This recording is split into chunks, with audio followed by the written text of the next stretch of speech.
हैं टॉपिक। अब बात करते हैं कि अगर आपको एक एक टॉपिक देखना है विस्तार से तो आप सबसे पहले प्लेलिस्ट चेक करना दोस्तों। वहां आपको राजस्थान पॉलिटी की जो है क्लासेस, उसमें आपको ये सारी क्लासेस मिल जाएगी। बहुत ही शानदार तरीके से समझाया हुआ है सरल भाषा में। कोई भी अगर टॉपिक आप लोगों को अब तक समझ में नहीं आया तो उम्मीद है कि वहां से आपको वो टॉपिक भी समझ में आ जाएगा दोस्तों। तो अब चलते हैं, अपने स्टार्ट करते हैं। देखो क्वेश्चन भी आएंगे इस प्रकार के और फिर इनको विस्तार से मैं समझाऊंगी।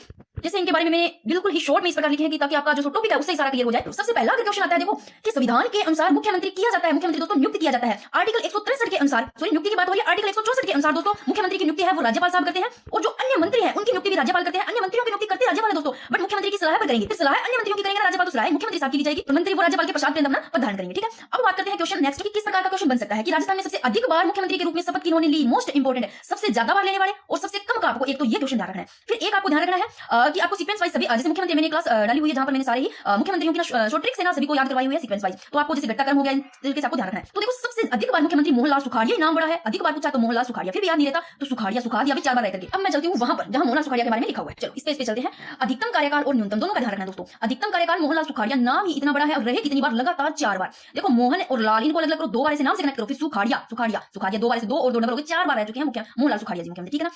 कुल कार्यकाल देखो 16 साल 194 दिन, तो सबसे ज्यादा इनका है। अगर आता है कार्यकाल के आधार पर घटता क्रम पूछे तो सबसे ज्यादा ऊपर कौन रहेंगे, मोहनलाल सुखाड़िया रहेंगे दोस्तों। 4 बार रह चुके हैं। साल देखो 4 बार में कितना कार्यकाल रहता है, 16 साल 194 दिन, यानी कि लगभग 17 वर्ष के। ठीक है ना।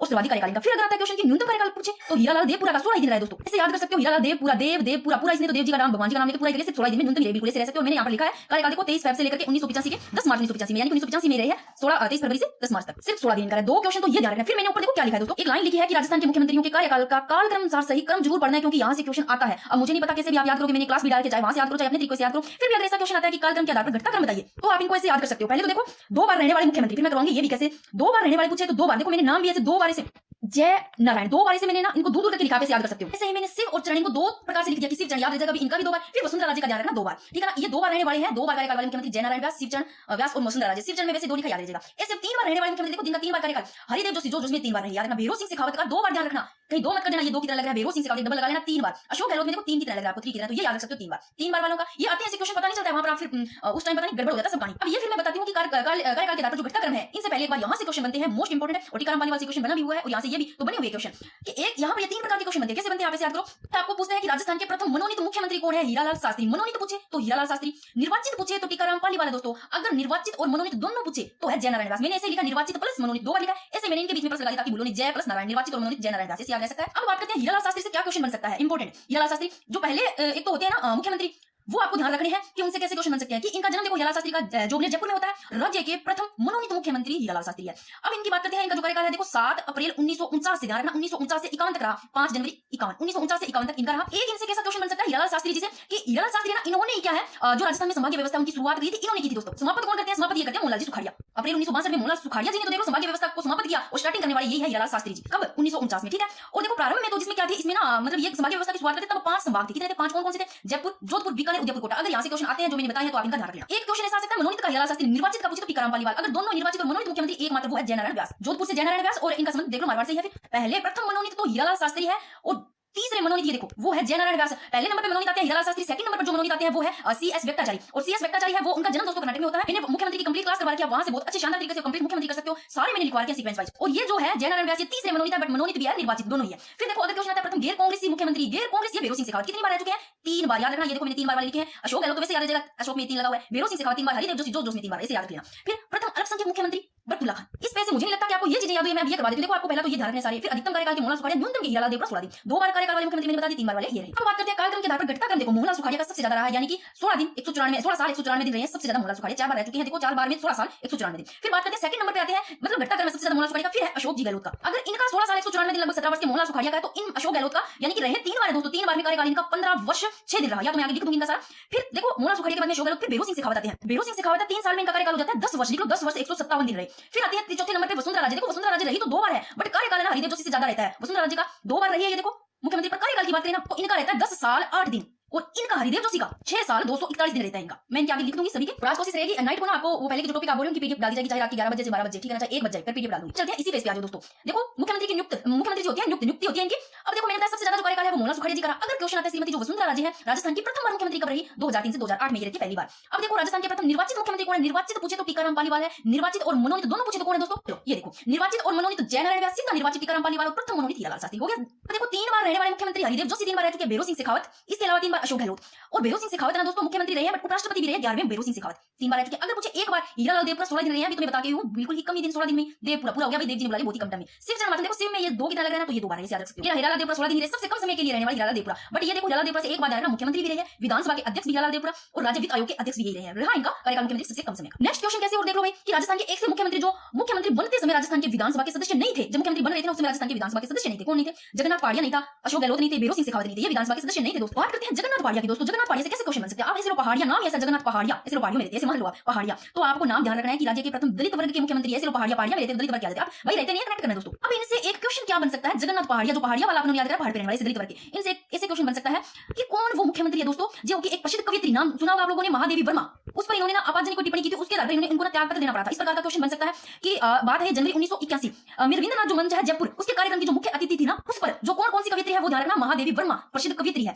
उन पर इन्होंने कोई आपत्तिजनक टिप्पणी बोलकर दी थी, उसके कारण इनको क्या देना पड़ा था? जगन्नाथ पहाड़िया को त्याग पत्र। इनसे ये क्वेश्चन बन सकता है, तो नाम रट लो कौन थे ये आपत्तिजनक टिप्पणी देने वाले, ये जगन्नाथ जी पहाड़िया। राजस्थान में शराबबंदी करने वाले प्रथम मुख्यमंत्री भी यही है, जगन्नाथ पहाड़िया। अब देखो एक क्वेश्चन कोई बने तो कौन से नेता जिनको बाबू सा कहते हैं? तो भैरव सिंह, भै देखो भै भैरव बाबू, भै भैरव बाबू, इसे याद रखिएगा, भैरव सिंह शेखावत को बाबू सा। अब ये क्वेश्चन यानी कि मुख्यमंत्री जी ने एक कवियत्री पर विवादास्पद टिप्पणी के कारण त्याग पत्र देना पड़ा, ये है जगन्नाथ जी पहाड़िया, ठीक है। और आधुनिक राजस्थान का निर्माण करता किसे कहा जाता है? मोहनलाल सुखाड़िया को। सबसे ज्यादा बार 4 बार रहने वाली ये है मोहनलाल सुखाड़िया, देखो जिनको आधुनिक राजस्थान का निर्माण करता कहा जाता है। देखो इस पेज पे कैसे क्वेश्चन बन सकते हैं? देखो मुख्यमंत्री जो विपक्ष के नेता है कौन कौन से हैं? भैरव सिंह शेखावत है, जो विपक्ष के नेता है हरिदेव जोशी है, वसुंधरा राजे है, ये तीनों का ध्यान रखना। और भैरव सिंह शेखावत से क्या क्वेश्चन बन सकता है दोस्तों कि जो तीसरा राष्ट्रपति शासन जब 1977 में लगा था, तीसरा राष्ट्रपति शासन, चौथा राष्ट्रपति शासन 1992 में, उस समय राज्य के मुख्यमंत्री भैरव सिंह शेखावत थे। और ये भैरव सिंह शेखावत देखो 3 बार 7वीं 8वीं 11वीं यानी कि राजस्थान विधानसभा में 3 बार नेता विपक्ष रहे हैं भैरव सिंह शेखावत, 7वीं विधानसभा 8वीं 11वीं। और एक चीज ध्यान रखना कि राजस्थान विधानसभा में सबसे पहले सर्वप्रथम विश्वास प्रस्ताव भैरव सिंह शेखावत जी के द्वारा प्रस्तुत किया गया था 1990 में। ये भैरव सिंह शेखावत मुख्यमंत्री तो रहे हैं दोस्तों, बट 11वें उप मुख्यमंत्री भी ध्यान रखना कि देश के 11वें उप मुख्यमंत्री रहने वाले भैरव सिंह शेखावत, एकमात्र जो कि मुख्यमंत्री और उपराष्ट्रपति बने। ये मैंने क्या बोल दिया? उपराष्ट्रपति उप मुख्यमंत्री क्या बोल दिया? सॉरी, मुख्यमंत्री उपराष्ट्रपति मैं लिख देती हूं, कई बार पता नहीं लगता क्या, यानी लिख दूंगी तो सही रहेगा। मुख्यमंत्री तो रहे इसके साथ में 11वें उपराष्ट्रपति रहे दोस्तों, ये लो ठीक है, मुख्यमंत्री और 11वें उपराष्ट्रपति भैरव सिंह शेखावत। और हरिदेव जोशी वो 9वीं विधानसभा में, वसुंधरा राजे वो 13वीं विधानसभा में, ये नहीं विपक्ष के नेता रहने वाले, ठीक है मुख्यमंत्री। अब एक तरफ तो मैंने लिखा मुख्यमंत्री जो विपक्ष के नेता है ये तीनों, फिर एक तरफ मैंने लिखा मुख्यमंत्री जो राज्यपाल भी रहे हैं, ये तो मुख्यमंत्री साहब है, मोहनलाल जी सुखाड़िया हो गया, हरिदेव जोशी, शिव चरण माथुर, जगन्नाथ जो पहाड़िया है, और इन्होंने जो टिप्पणी दी थी वो ध्यान रखना, पहाड़िया से नाम याद रहेगा, महादेवी वर्मा पर।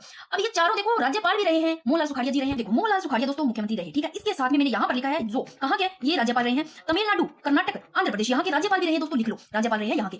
और जो ये मोहनलाल सुखाड़िया है इनके विरुद्ध सबसे ज्यादा अविश्वास प्रस्ताव किनके विरुद्ध लाया गया? तो मोहनलाल सुखाड़िया जी के विरुद्ध 6 बार।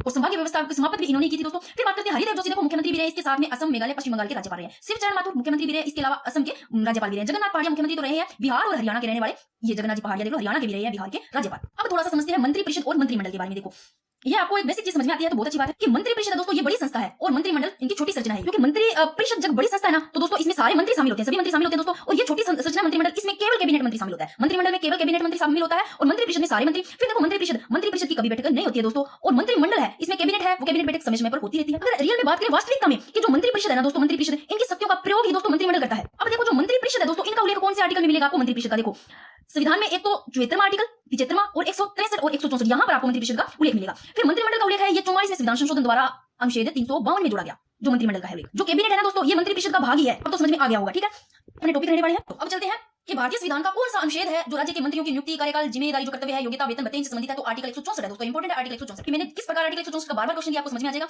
कि भारतीय संविधान के किस अनुच्छेद के तहत राज्य राजस्थान के मुख्यमंत्री की नियुक्ति होती है। मुख्यमंत्री की नियुक्ति देखो आर्टिकल 164 के तहत होती है। अब देखो एक पीछे मैंने क्वेश्चन लिखा था जब भैरव सिंह शेखावत आए थे, बार-बार मैं बता रही थी कि भैरव सिंह शेखावत मुख्यमंत्री तो रहे, इसके साथ में 11वें उपराष्ट्रपति भी रहे हैं। तो किस मुख्यमंत्री ने भारत के 11वें उपराष्ट्रपति के रूप में पदभार संभाला था? ये है भैरव सिंह शेखावत। अब उसी पेज पे मैं लेके चलती हूं। ये देखो भैरव सिंह शेखावत 11वें उपराष्ट्रपति भी रहे और विपक्ष के नेता देखो 7वीं 8वीं विधानसभा 11वीं विधानसभा मेरे मुख्यमंत्री तो रहे ही है, 11वें उपराष्ट्रपति भी रहे। अब ये क्वेश्चन आया फिर से लाया मैंने लिया है कि राजस्थान में सबसे अधिक बार मुख्यमंत्री के रूप में शपथ ली मोहनलाल सुखाड़िया। कितनी बार? डबल कर दो, मोहनलाल सुखाड़िया का 2 ये 4 बार, लगभग 17 साल यानी कि 16 साल और 194 दिन, ठीक है। फिर देखो कौन तीन, ऐसे भी क्वेश्चन आ सकता है, ये क्वेश्चन पूछा गया है कि इससे आ सकता है 3 या फिर अधिक बार, कौन 3 या 3 से अधिक बार राजस्थान के मुख्यमंत्री रहे। मोहनलाल सुखाड़िया देखो 3 से ऊपर हो रहा है प्लस यानी कि 4 बार, भैरव सिंह शेखावत यानी कि 3 बार, हरिदेव जोशी जो इसमें 3 बार रहे, अशोक गहलोत इसमें 3 लिखा है तो ये 3 बार। ये क्वेश्चन काफी इंपॉर्टेंट है। फिर देखो राजस्थान के प्रथम मुख्यमंत्री कौन लेते हैं, मैंने बताया था हीरालाल शास्त्री ही है। हीरा देखो हीरा होता है ना पहले नंबर पे रहता है, चलो तो जन्म इनका जो जयपुर में होता है। अब देखो इनका कार्यकाल 7 अप्रैल 1949 से दोस्तों 5 जनवरी 1951 तक। और इन्होंने देखो संभागीय व्यवस्था की शुरुआत ये करते हैं। देखो इन्होंने 1949 में राजस्थान में संभागीय व्यवस्था की शुरुआत की, जिसमें प्रारंभ में 5 प्रमुख संभाग थे, ये थे जयपुर, जोधपुर था, बीकानेर, उदयपुर, कोटा था। फिर देखो भारत की स्वतंत्रता के तुरंत बाद पूछे, स्वतंत्रता के तुरंत बाद राजस्थान के पहले मुख्यमंत्री कौन थे? तो है हीरालाल देवपुरा, ये जो सबसे कम समय तक रहते हैं यानी कि मात्र 16 दिन तक ही रहते हैं ये। और ये मैंने लिख रखा है डेट इनका कार्यकाल इतना रहता है। अब यहाँ देखो राजस्थान के जो मुख्यमंत्री हैं के कार्यकाल देखते हैं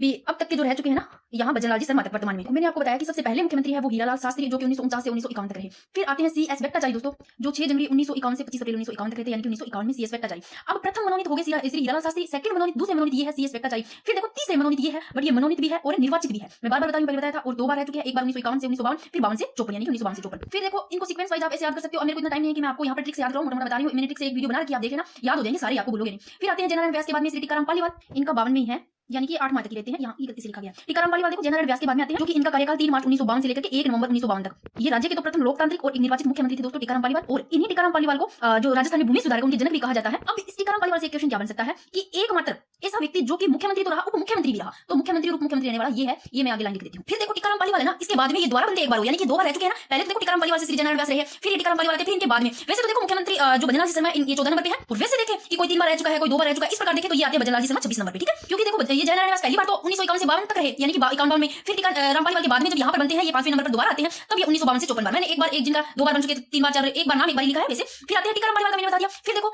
बाद में मोहनलाल सुखाड़िया की बात करते हैं, ये सबसे ज्यादा बार, ये देखो 4 बार रह चुके हैं। सर्वाधिक बार पूछे तो मोहनलाल सुखाड़िया लगातार 4 बार मुख्यमंत्री रह चुके हैं दोस्तों, जो कि अब तक का सर्वाधिक काल। तो आपको थोड़ा देखना पड़ेगा, बाकी इनसे मैं एक छोटी सी शॉर्ट में एक पेज पे डाल दूं टेलीग्राम पे, ठीक है। जो कि ये देखो 4 बार में पहले 54 से 57, फिर 57 से 62 रहते हैं, फिर 62 से 67, फिर 67 से 71 तक रहते हैं, और इनके विरुद्ध 6 बार अविश्वास प्रस्ताव भी लाया गया दोस्तों। और सिर्फ मृत्यु लगाते हैं बाद में देखो 1971 से 73। फिर आते हैं हरिदेव जोशी, जो कि जोश में 3 बार ऐसे लेना। मेरो सिंह शेखावत का पूछे कितनी बार ये आते हैं बाद में, मेरो सिंह शेखावत 3 बार रह चुके हैं।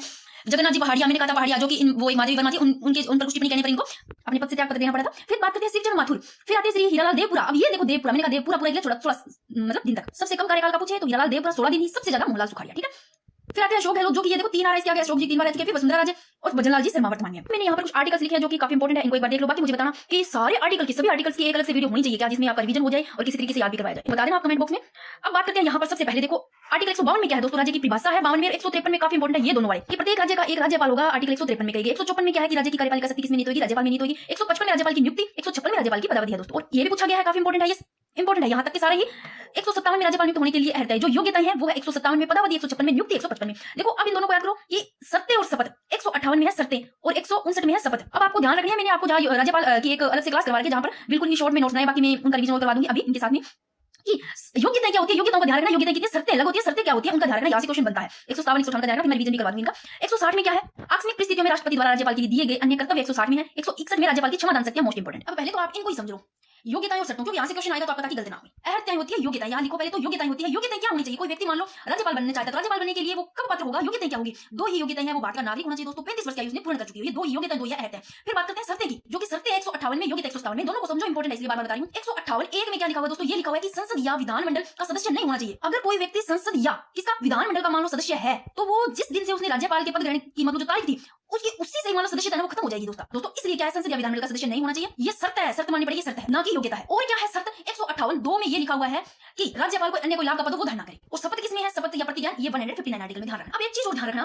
कि राज्यपाल के जो वेतन है उसकी बात करते हैं, 2 क्वेश्चन यहाँ से बनते हैं, वो ध्यान रखने आपको। कि अगर आता है कि राज्य का वेतन है ना, राज्य का वेतन उससे संबंधित मान लो राज्य की जो संचित निधि है, यानी कि जो राज्य का राजकोष उस पर भारित होता है। राज्य का वेतन तो किस पर होता है, राज्य की संचित निधि, यानी कि जो कि राज्य का राजकोष उस पर भारित होता है, ये क्वेश्चन आ सकता है। और अगर आए कि राज्यपाल की सेवानिवृत्ति के बाद में जो पेंशन है वो केंद्र सरकार की संचित निधि पर भारित होती है, सेवानिवृत्ति के बाद कहां से, केंद्र सरकार, ठीक है। अब शपथ या प्रतिज्ञा किसमें है, 159 में। बात करते हैं शपथ की, राज्यपाल द्वारा शपथ जो प्रतिज्ञा है, ये देखो उच्च न्यायालय के मुख्य न्यायाधीश, उच्च न्यायालय का कौन है, मुख्य न्यायाधीश या वरिष्ठ जो न्यायाधीश है उनके समक्ष क्या ले सकते हैं, अपने पद की शपथ ले सकते हैं दोस्तों। 160 हो गया, 161 हो गया, जिसमें की क्षमा दान की शक्ति है। फिर 162 में क्या लिखा हुआ है कि राज्य की कार्यपालिका शक्ति का विस्तार उन विषयों पर होगा जिसके संबंध में राज्य विधानमंडल को विधि बनाने की शक्ति हो। और 163 और 164 दोनों इंपॉर्टेंट है। देखो 153 इंपॉर्टेंट है, 154 इंपॉर्टेंट है, इनको बार-बार पढ़ लेना, क्वेश्चन बनते हैं। और 155 56 से बड़े 157 58 59 ये तीनों इंपॉर्टेंट है। फिर 163 164 ये दोनों इंपॉर्टेंट है। 163 में मुख्यमंत्री एवं मंत्रिपरिषद से संबंधित है। 164 में क्या है, मुख्यमंत्री की सलाह पर मंत्रिपरिषद का गठन करना। यहाँ पर मुख्यमंत्री की सलाह ली जाएगी, फिर मंत्रिपरिषद का गठन होगा, जो कि 164 में है। और राज्य का महाधिवक्ता 165 में। और 167 में क्या है, 166 में भी पढ़ेंगे कि 166 है ना, इसमें किसी राज्य सरकार की जो समस्त कार्यपालिका है, कार्यवाही वो राज्यपाल के नाम से की जाती है दोस्तों। ये 166 में, 167 में है कि राज्यपाल को जानकारी देने के संबंध में मुख्यमंत्री के कर्तव्य, मोस्ट इंपोर्टेंट लगा लो, 167 पूछा जाएगा। 167 में क्या है, देखो मुख्यमंत्री के कर्तव्य है, राज्यपाल को जानकारी देने के संबंध में मुख्यमंत्री के कर्तव्य, ये लगा लो 167। क्योंकि कितनी बार क्वेश्चन पूछ लिया जा चुका है। ये टेलीग्राम चैनल है दोस्तों, स्टडी पॉइंट हब। अब यहाँ पर क्वेश्चन लिखे हुए हैं वन लाइनर, जो आप एक बार इनका रिवीजन कर लो, इंपॉर्टेंट है कि राज्य मंत्रिपरिषद जवाबदेही होती है राज्य विधानसभा के प्रति। राज्य मंत्रिपरिषद वो जवाबदेही किनके प्रति होती है, राज्य विधानसभा के प्रति होती है दोस्तों। फिर देखो राज्य मंत्रिपरिषद सामूहिक रूप से किनके प्रति उत्तरदायित्व होता है, जो मंत्रिपरिषद है वो सामूहिक रूप से विधानसभा के प्रति होता है, कि ये क्वेश्चन भी अच्छा है। फिर देखो अनुच्छेद 164 2 में क्या है, अनुच्छेद 164 2 के अनुसार ये है कि मंत्रिपरिषद को सामूहिक रूप से, मंत्रिपरिषद सामूहिक रूप से राज्य विधानसभा के प्रति उत्तरदायी होती है, ये बात कही गई है अनुच्छेद 164 2 में। फिर देखो किस अनुच्छेद में कहा गया है कि मंत्रिपरिषद सामूहिक रूप से राजस्थान की विधानसभा के प्रति उत्तरदायी होता है। इस प्रकार घुमा फिरा के क्वेश्चन पूछा जा सकता है इसी को ही, तो ये आर्टिकल 164। और अगर आता है 164 2 तो 164 तो होना ही, अगर 2 ना लेकर के सीधा पूछे 164 तो 164 सही। अब देखो राजस्थान मंत्री परिषद की न्यूनतम संख्या हो सकती है 11+1 जो कि मुख्यमंत्री, 11 प्लस 1 मुख्यमंत्री। अब न्यूनतम की पूछे, अब मैं आपको यहाँ पर देखो ये 91 संविधान संशोधन है, तो आप देखो यहाँ पर कि 91 संविधान संशोधन कौन सा, 91 संविधान संशोधन के अनुसार मंत्री परिषद की अधिकतम संख्या कुल सदस्यों की संख्या कितनी, 15%।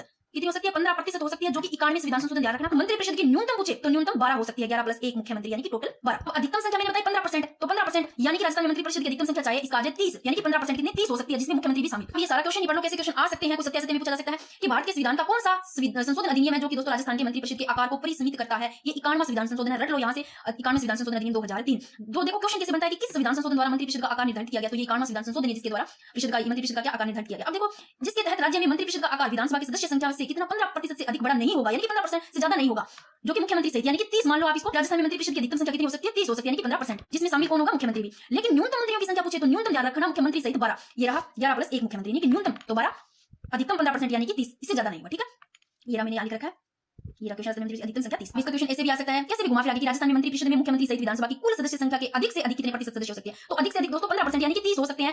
राजस्थान में मंत्री परिषद की अधिकतम संख्या से पूछा जा सकता है, कैसे भी घुमा फिरा के क्वेश्चन पूछा जा सकता है, क्योंकि पूछा गया इसलिए मैंने बार-बार लिया। तो देखो क्वेश्चन अब आपको इतना ध्यान रखना है कि न्यूनतम संख्या है वो है 12, जो कि 11+1 यानी कि एक मुख्यमंत्री सहित 12 है, और अधिकतम यानी कि 15% यानी कि 30, जिसमें मुख्यमंत्री शामिल है। ठीक है, फिर देखो राजस्थान के किस मुख्यमंत्री की काम चलाऊ सरकार के विरुद्ध विधानसभा में अविश्वास प्रस्ताव लाया गया था दोस्तों, तो ये टीकाराम पालीवाल था, प्रथम बार टीकाराम जो पालीवाल इनके समय। ठीक है, आज तक देखो राजस्थान में 13 बार अविश्वास प्रस्ताव लाया जा चुका है दोस्तों, सर्वाधिक बार 6 बार मैंने बताया था मोहनलाल सुखाड़िया की सरकार के समय। ध्यान रखना एक भी बार क्या है अविश्वास जो प्रस्ताव है वो पास नहीं हो पाया दोस्तों, 13 बार लाया, सबसे ज्यादा मोहनलाल सुखाड़िया इसमें 6 बार। इस पेज से भी आपको कोई दिक्कत नहीं आएगी, सारा समझ में आ गया होगा। इस पेज से भी ऑनलाइन क्वेश्चन काफी इंपॉर्टेंट है, सारे के सारे। ठीक है, अब देखो किसे राजस्थान के मुख्यमंत्री और उप मुख्यमंत्री का पद संभाला, मैंने फिर बताया था पहले कि जो कि मुख्यमंत्री और उप मुख्यमंत्री दोनों का पद संभालने वाली ये है टीकाराम पालीवाल।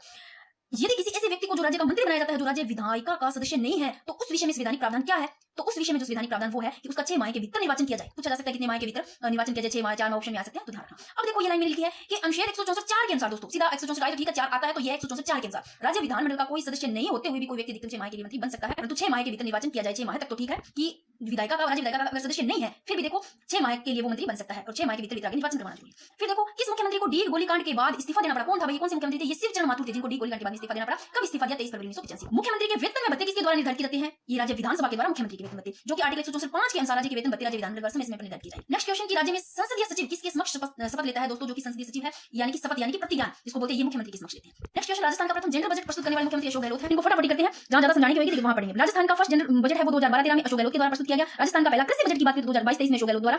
राजस्थान की प्रथम महिला कौन थी दोस्तों, प्रथम महिला कौन थी जिन्हें मंत्रिमंडल में स्थान मिला, ये कमला बेनीवाल है। अब इनके जन्म की बात करें, ये जो मंत्रिमंडल में इनको स्थान मिला जो कमला बेनीवाल है, प्रथम महिला जिनका जन्म झुंझुनू जिले के गोरीर गांव में होता है 12 जनवरी 1927 को, और मोहनलाल सुखाड़िया सरकार ने 1954 में कमला बेनीवाल को उप मंत्री बनाया दोस्तों, जो कि राज्य की पहली महिला मंत्री बनी थी। अब देखो कमला बेनीवाल है यशोदा देवी के बाद राजस्थान विधानसभा में पहुंचने वाली ये दूसरी महिला है जो यशोदा देवी के बाद। तो देखो इनको फिर कैसे घुमा फिरा के क्वेश्चन बन सकता है इनका कि कौन राजस्थान विधानसभा की पहली महिला मंत्री बनी, ये कमला बेनीवाल, ऐसे भी आ सकता है। कमला बेनीवाल राजस्थान की प्रथम एकमात्र उप मुख्यमंत्री रह चुकी है 2003 में। ठीक है, और कब, जब देखो 2003 में, यानी कि अशोक गहलोत सरकार में जब 25 जनवरी 2003 से 4 दिसंबर 2003 तक।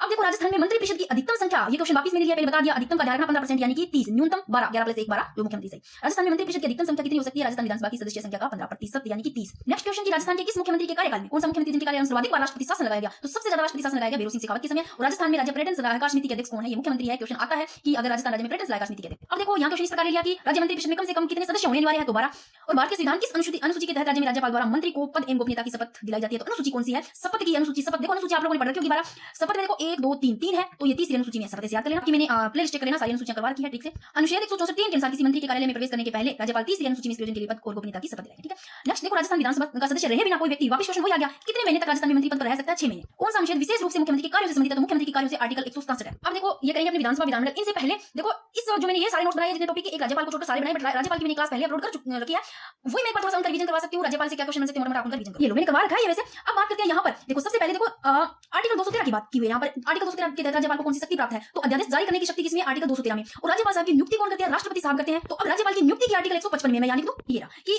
राज्यपाल की नियुक्ति अनुच्छेद 155 में है, तो राज्यपाल की नियुक्ति कौन करते हैं, राष्ट्रपति के द्वारा की जाती है। और राज्यपाल का है ना दोस्तों चयन होता है वो केंद्र सरकार, ऐसे ध्यान रखना केंद्र सरकार करती है कि जो राज्यपाल है ना ये केंद्र सरकार द्वारा नामांकित व्यक्ति होता है दोस्तों, लेकिन ये केंद्र सरकार है ना उसके अधीन और नियंत्रण में नहीं होता है। क्यों, क्योंकि राज्यपाल क्या है, एक स्वतंत्र संवैधानिक पद है। काफी इंपोर्टेंट है ये लाइन लिख लो कि राज्यपाल है एक स्वतंत्र संवैधानिक पद है, मोस्ट इंपोर्टेंट। अब देखो राज्यपाल द्वारा प्रख्यापित अध्यादेश की मंजूरी आवश्यक है राज्य विधानमंडल द्वारा। अब देखो मैंने ये करवा रखे क्लास जो कि या तो मैं द्वारा टेलीग्राम पे डाल दूंगी वो उसका लिंक। अब यहाँ पर इंपोर्टेंट है ना, उनको पढ़ लेते हैं एक बार कि राजस्थान में आखिरी बार जब राष्ट्रपति शासन लगा तब राज्यपाल थे एम चंद्रारेड्डी। ठीक है, और राजस्थान में राजप्रमुख का ओहदा पद कब समाप्त हुआ? तो 1 नवंबर 1956 को। अब ये इंपॉर्टेंट है आर्टिकल 200 वाला, ये मैंने कहीं और भी करवा रखा होगा, यहाँ पढ़ लो पहले कि किसी प्रकार घुमा फिरा के आ सकता है। मोस्ट इंपॉर्टेंट आर्टिकल 200, इसमें क्या है कि संविधान के पूछा जा सकता है कि संविधान के किस अनुच्छेद के तहत राज्यपाल विधानमंडल द्वारा पारित किसी विधेयक को राष्ट्रपति की स्वीकृति हेतु देखो सुरक्षित रख सकता है, शायद तो सुरक्षित रख सकता है आर्टिकल 200 के तहत, रट लो सुरक्षित रख सकता है स्वीकृति हेतु, वो कि 200 के तहत। अब इंपॉर्टेंट 176 है कि राज्यपाल के विशेष अभिभाषण का, अब विशेष अभिभाषण का जो प्रावधान है ना वो दोस्तों 176 के तहत। ये दोनों इंपॉर्टेंट है। अब मैं यहाँ जो मोस्ट इंपॉर्टेंट है उसको ही करवाऊंगी। ये वापस लिखा है कि ऐसे भी घुमा फिरा के आ सकता है कि संविधान के किस अनुच्छेद के तहत राज्यपाल किसी विधेयक को राष्ट्रपति के विचार के लिए विचारार्थ सुरक्षित रख सकता है, तो 200 आर्टिकल 200। चाहे ऐसे विधेयक राष्ट्रपति के विचारार्थ के लिए सुरक्षित रख सकता है, चाहे राष्ट्रपति की स्वीकृति हेतु सुरक्षित कैसे भी आ सकती है लाइन, तो आर्टिकल 200। अब मैंने ये तो बता दिया आपको सारे आर्टिकल जो कि 153 में क्या है राज्यपाल का पद, 154 में कार्यपालिका राज्यपाल की कार्यपालिका सकती है, इसमें नहीं है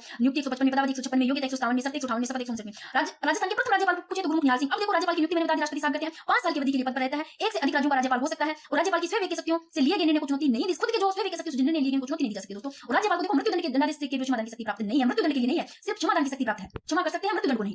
ये ध्यान रखना। राज्यपाल को प्रशासनिक सहायता प्रदान करने के लिए राज्यपाल सचिवालय कार्य है और राज्यपाल किसी विधेयक को भारतीय राष्ट्रपति के विचार हेतु आरक्षित रख सकता है, ये लाइन मैंने बता दी।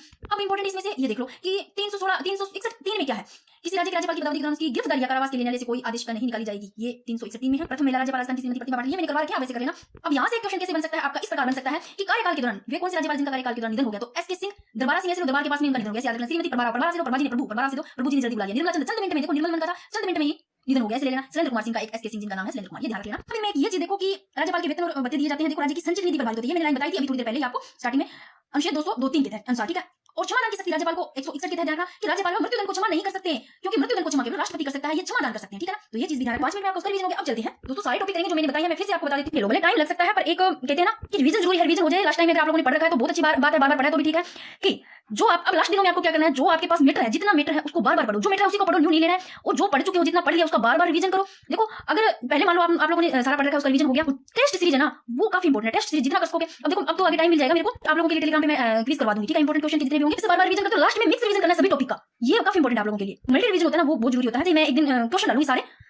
अब देखो राज्यपाल मैंने करवा दिया, मुख्यमंत्री मंत्रिपरिषद जितने भी बन सकते हैं सारे करवा दिए। अब विधानसभा, राज्य विधानमंडल ये करेंगे, फिर उच्च न्यायालय करेंगे, फिर पंचायती राज, स्थानीय नगरीय निकाय और फिर मुख्य सचिव, ये सारे टॉपिक है आपके, तो इन सभी टॉपिक को एक क्लास में करेंगे। देखो विधानसभा की बात करते हैं। सबसे पहले तो आपको ये देखना है कि विधानसभा के नाम देखो, अन्य विधान, ये सारे मैं करवाऊंगी। पहले इंपॉर्टेंट, पहले जो बेसिक चीज है वो देखो कि विधानसभा को अन्य किस नाम से जाना जाता है, पूछा जा सकता है। तो विधानसभा को राज्य विधानमंडल किस नाम से, राज्य विधानमंडल, प्रथम सदन, निम्न सदन से, इसको लोक सदन भी बोलते हैं यानी कि जनता का सदन, अस्थायी सदन भी बोलते हैं। तो प्रथम सदन निम्न सदन हो गया, ये लोक सदन हो गया यानी कि जनता का सदन, अस्थायी सदन हो गया, लोकप्रिय सदन हो गया विधानसभा को लोकप्रिय सदन से यानी कि जनता का लोक सदन, ये नाम से जानते हैं। अभी इस विधानसभा की संरचना की बात करते हैं कि विधानसभा के गठन का प्रावधान 170 में, अगर क्वेश्चन आता है कि विधानसभा की संरचना तो आर्टिकल 170 ध्यान रखना। अब देखो जो विधानसभा की संरचना है यानी कि विधानसभा राज्यों की जो विधानसभा का गठन है ना, ये विधानसभा क्षेत्रों से निर्वाचित सदस्यों से मिलकर होता है दोस्तों, जो प्रत्यक्ष यानी कि जो निर्वाचित सदस्यों से मिलकर होता है। और इसी में से एक क्वेश्चन पूछा जा सकता है कि अधिकतम सदस्य की संख्या 500 और न्यूनतम सदस्य 60 होते हैं। मैंने सारे क्वेश्चन ले रखे हैं ये कि विधानसभा में अधिकतम कितने सदस्य हो सकते हैं, ये दोनों क्वेश्चन इंपॉर्टेंट है। पूछा जाए कि विधानसभा के अन्य नाम ध्यान रखना है, इसकी संरचना यानी कि गठन 170, विधानसभा में अधिकतम कितने सदस्य, ज्यादा अधिकतम तो 500, न्यूनतम 60 हो सकते हैं, मोस्ट इंपॉर्टेंट। अब बात करते हैं राजस्थान विधानसभा की प्रथम बैठक कब हुई, 29 मार्च 1952 को प्रथम बैठक हुई। और विधानसभा का कार्यकाल कितना, 5 वर्ष। ये कार्यकाल की बात कही गई है अनुच्छेद 172 में, अनुच्छेद 172 में कि विधानसभा के कार्यकाल की कितना, विधानसभा का कार्यकाल सामान्यतः देखो 5 वर्ष, लेकिन आर्टिकल 174 क्या कहता है, आर्टिकल 174 के तहत राज्यपाल मुख्यमंत्री की सलाह से पहले भी भंग कर सकता है। और एक चीज और कि आर्टिकल 352 यानी कि राष्ट्रीय आपातकाल यानी कि जो लागू होती है ना, अनुच्छेद 352 है,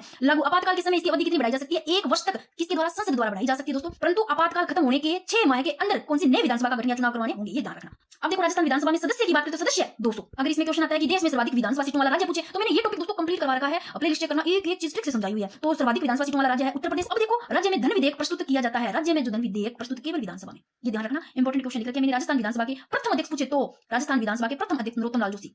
अच्छे क्वेश्चन है सारे। अधिकतम सदस्यों की 500, न्यूनतम 60। मैंने यहाँ पर एक तरफ आर्टिकल के शॉर्ट में सारे नोट्स हो जाएंगे आपके कि विधानसभा में जो अनुच्छेद है इनके। सबसे पहले बात करते हैं कि राजस्थान विधानसभा कहां स्थित है, लालकोठी जयपुर। अब देखो आर्टिकल 170 में विधानसभा की संरचना अभी पढ़ के आई है आपने।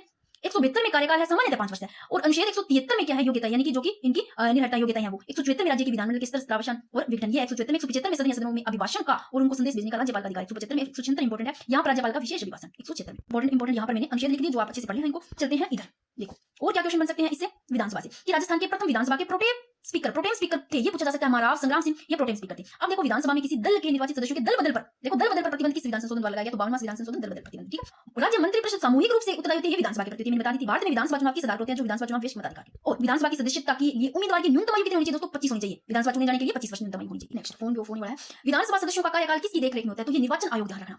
राजस्थान पहले ये देख लो इधर, राष्ट्रीय आपातकाल के उद्घोषणा के प्रवर्तन रहने की स्थिति में विधानसभा की अवधि कितने समय के लिए बढ़ाई जा सकती है, तो 1 वर्ष के लिए बढ़ाई जा सकती है। मैंने बता दिया था आपातकाल के दौरान इनकी जो अवधि है वो 1 वर्ष तक संसद संसद द्वारा बढ़ाई जा सकती है दोस्तों, और आपातकाल खत्म होने के 6 माह के अंदर कितने 6 माह के अंदर नई विधानसभा का गठन का चुनाव जरूरी होगा करना, ठीक है। फिर कौन सा विधेयक धन विधेयक है, कौन सा विधेयक धन विधेयक है अथवा नहीं, इसका निर्णय राज्य में कौन करता है, ये विधानसभा का अध्यक्ष करता है, विधानसभा अध्यक्ष, ठीक है। इंपॉर्टेंट क्वेश्चन ये भी, विधानसभा की बैठक की अंतिम तिथि एवं दूसरी बैठक की प्रथम तिथि के मध्य कितने समय में अधिकतम अंतराल नहीं होना चाहिए, 6 माह का। कि विधानसभा बैठक की जो अंतिम तिथि है और जो दूसरी बैठक की पहली तिथि है उनके बीच में 6 माह का अंतराल नहीं होना चाहिए। और विधानसभा के प्रत्येक सदस्य कम से कम कितनी जनसंख्या का प्रतिनिधित्व करते हैं, तो 75,000। राजस्थान का सबसे बड़ा विधानसभा क्षेत्र झोटवाड़ा। इंपॉर्टेंट, राज्य विधानमंडल की बैठकों की गणपूर्ति होती है 1/10, ये ध्यान रखना। काफी बार क्वेश्चन बना हुआ है, राज्यों की विधानसभा को कितनी समयावधि के अंदर संवैधानिक संशोधन विधेयक को स्वीकार अथवा अस्वीकार करना पड़ता है, कोई निश्चित समय नहीं होती दोस्तों। राज्य की राजस्थान की प्रथम महिला विधायक यशोदा देवी, किस अनुच्छेद के तहत दोनों सदनों में राज्य का अभिभाषण व संदेश भेजने का अधिकार है, तो दोनों सदनों में राज्यपाल का जो अभिभाषण और संदेश है वो भेजने का अधिकार आर्टिकल 175 के। अब देखो आर्टिकल 178 के तहत विधानसभा अध्यक्ष एवं उपाध्यक्ष को शपथ कौन दिलाता है, तो प्रोटेम स्पीकर दिलाता है। और किस अनुच्छेद के तहत विधानसभा का कार्यकाल का उल्लेख अनुच्छेद 172 में। विधानसभा का सदस्य रहे बिना कोई भी व्यक्ति कितने दिनों तक मंत्री पद पर आसीन रह सकता है, ये क्वेश्चन काफी पहले भी मैंने बताया था कि विधानसभा का सदस्य नहीं है, सदस्य नहीं होने बिना भी वो कितने दिनों तक 6 माह तक मंत्री पद पर रह सकता है, ठीक है। किसी विधानसभा में कोई धन विधेयक किसी अनुमति के बिना प्रस्तुत नहीं किया जा सकता, किनके, राज्यपाल की अनुमति के बिना, ठीक है। धन विधेयक है वो प्रस्तुत नहीं किया जा सकता अनुमति के बिना। अब चलते हैं उच्च न्यायालय। उच्च न्यायालय से जितने भी क्वेश्चन बनेंगे आपके सारे टॉपिक हो जाएंगे कवर दोस्तों। अब इससे पहले ना ये 2-3 क्वेश्चन और है, इसके बाद में उच्च न्यायालय के 2 क्वेश्चन और कर लेते हैं कि राज्य के विधानमंडल के किसी सदन का अधिवेशन गठित करने के लिए गणपूर्ति का प्रावधान भारतीय संविधान के किस अनुच्छेद में है, तो गणपूर्ति का प्रावधान है वो आर्टिकल 189(3) में है। नेक्स्ट क्वेश्चन की राजस्थान विधानसभा की लोक लेखा समिति के सदस्यों का कार्यकाल है 1 वर्ष, यानी कि समिति में टोटल 15 सदस्य होते हैं जिनका चुनाव एकल संक्रमण या मत प्रणाली द्वारा प्रतिवर्ष किया जाता है। चलो अब हाई उच्च न्यायालय से जितने भी क्वेश्चन बनते हैं वो सारे करेंगे। उससे पहले थोड़ी से विधानमंडल के क्वेश्चन और रह जाते हैं, इनको कर लेते हैं दोस्तों, फिर उच्च न्यायालय को करते हैं। हमने ये मैंने बता दिया था उत्तर प्रदेश का कि किस राज्य विधानसभा की संख्या सर्वाधिक है, तो सबसे ज्यादा उत्तर प्रदेश की है दोस्तों, जो कि 403। फर्स्ट नंबर पर उत्तर प्रदेश आता है, सेकंड नंबर पर महाराष्ट्र आता है। तो आपको ये ध्यान रखना है। न्यूनतम सीटों में देखिए जैसे बाद में गोवा गया उसमें 40 है, सिक्किम में 32 है, मिजोरम में भी 40 है, पुदुचेरी में भी 30, इस प्रकार वो आप ध्यान रखो, थोड़ा बहुत चाइना रखो कोई बात नहीं, पर आपको सर्वाधिक वाली उत्तर प्रदेश का ध्यान रखना। राज्य की विधानसभा के सत्रावसान के आदेश कौन देता है, देखो राज्य की विधानसभा के जो सत्रावसान है उसके आदेश देता है राज्यपाल को, कौन देता है, राज्यपाल। अब देखो राजस्थान विधानसभा के प्रथम उपाध्यक्ष कौन थे, ये विधानसभा के प्रथम उपाध्यक्ष है लाल सिंह सत्तावत, और प्रथम अध्यक्ष नरोत्तम लाल जोशी, ये इंपॉर्टेंट है, प्रथम अध्यक्ष ध्यान रखना नरोत्तम लाल जोशी, और प्रथम उपाध्यक्ष है वो लाल सिंह सत्तावत। अब एक क्वेश्चन, ये विधानसभा में धन विधेयक किसकी पूर्व अनुमति से पेश किया जाता है, तो राज्यपाल की पूर्व अनुमति से पेश किया जाता है, ये सभी को पता होगा, अच्छा क्वेश्चन है। ये थोड़ी से देख लो आप कि जब प्रथम विधानसभा के चुनाव 1992 में हुए उस समय विधानसभा सीटों की संख्या पूछते हैं, अगर प्रथम विधानसभा के चुनाव तो 160 थी दोस्तों, और अजमेर मेरवाड़ा की प्रथम विधानसभा थी जिसका नाम क्या था, दारा सभा था, और था विधानसभा सीटों की संख्या 30 थी। प्रथम विधानसभा के चुनाव के समय की बात करते हैं। फिर देखो जो छठा विधानसभा चुनाव 1970 में उसमें बात करते हैं, विधानसभा सीटों की संख्या बढ़ाकर 200 कर दी गई थी, तो अब 200 ध्यान रखना आपको। ये देखो ऐसे भी आ सकता है कि किस विधानसभा चुनाव में राजस्थान विधानसभा की सदस्य संख्या 184 से बढ़ाकर के 200 कर दी, ऐसे भी आ सकता है, तो आपको ध्यान रखना छठा जो छठे विधानसभा चुनाव है इसमें 184 से बढ़ाकर के 200 कर दी गई थी। राजस्थान विधानसभा की कार्य मंत्रणा समिति का अध्यक्ष कौन होता है, राजस्थान विधानसभा अध्यक्ष होता है। और एक क्वेश्चन इस प्रकार की राजस्थान की जो 15वीं विधानसभा है उसके प्रोटेम स्पीकर कौन थे, यहाँ पर 15वीं विधानसभा के प्रोटेम स्पीकर पूछे जा रहे हैं, तो 15वीं के तो थे गुलाब चंद कटारिया, और प्रोटेम स्पीकर को शपथ दिलाते कौन है, तो राज्यपाल साहब दिलाते हैं। अब आपको प्रोटेम स्पीकर से दोस्तों क्या चीज ध्यान रखना है, एक तो आपको इसे ध्यान रखना है कि प्रथम पूछे कौन सा, कि प्रथम पूछते हैं कि प्रथम प्रोटेम स्पीकर, तो आपको याद रखना है महारावल है, जो महारावल संग्राम सिंह है। एक तो आपको इंपॉर्टेंट लगा लो कि प्रथम प्रोटेम स्पीकर महारावल संग्राम सिंह, और एक लास्ट जो 16वीं के वो काली चरण सर्राफ, और 15वीं के पूछे तो श्री गुलाब चंद कटारिया।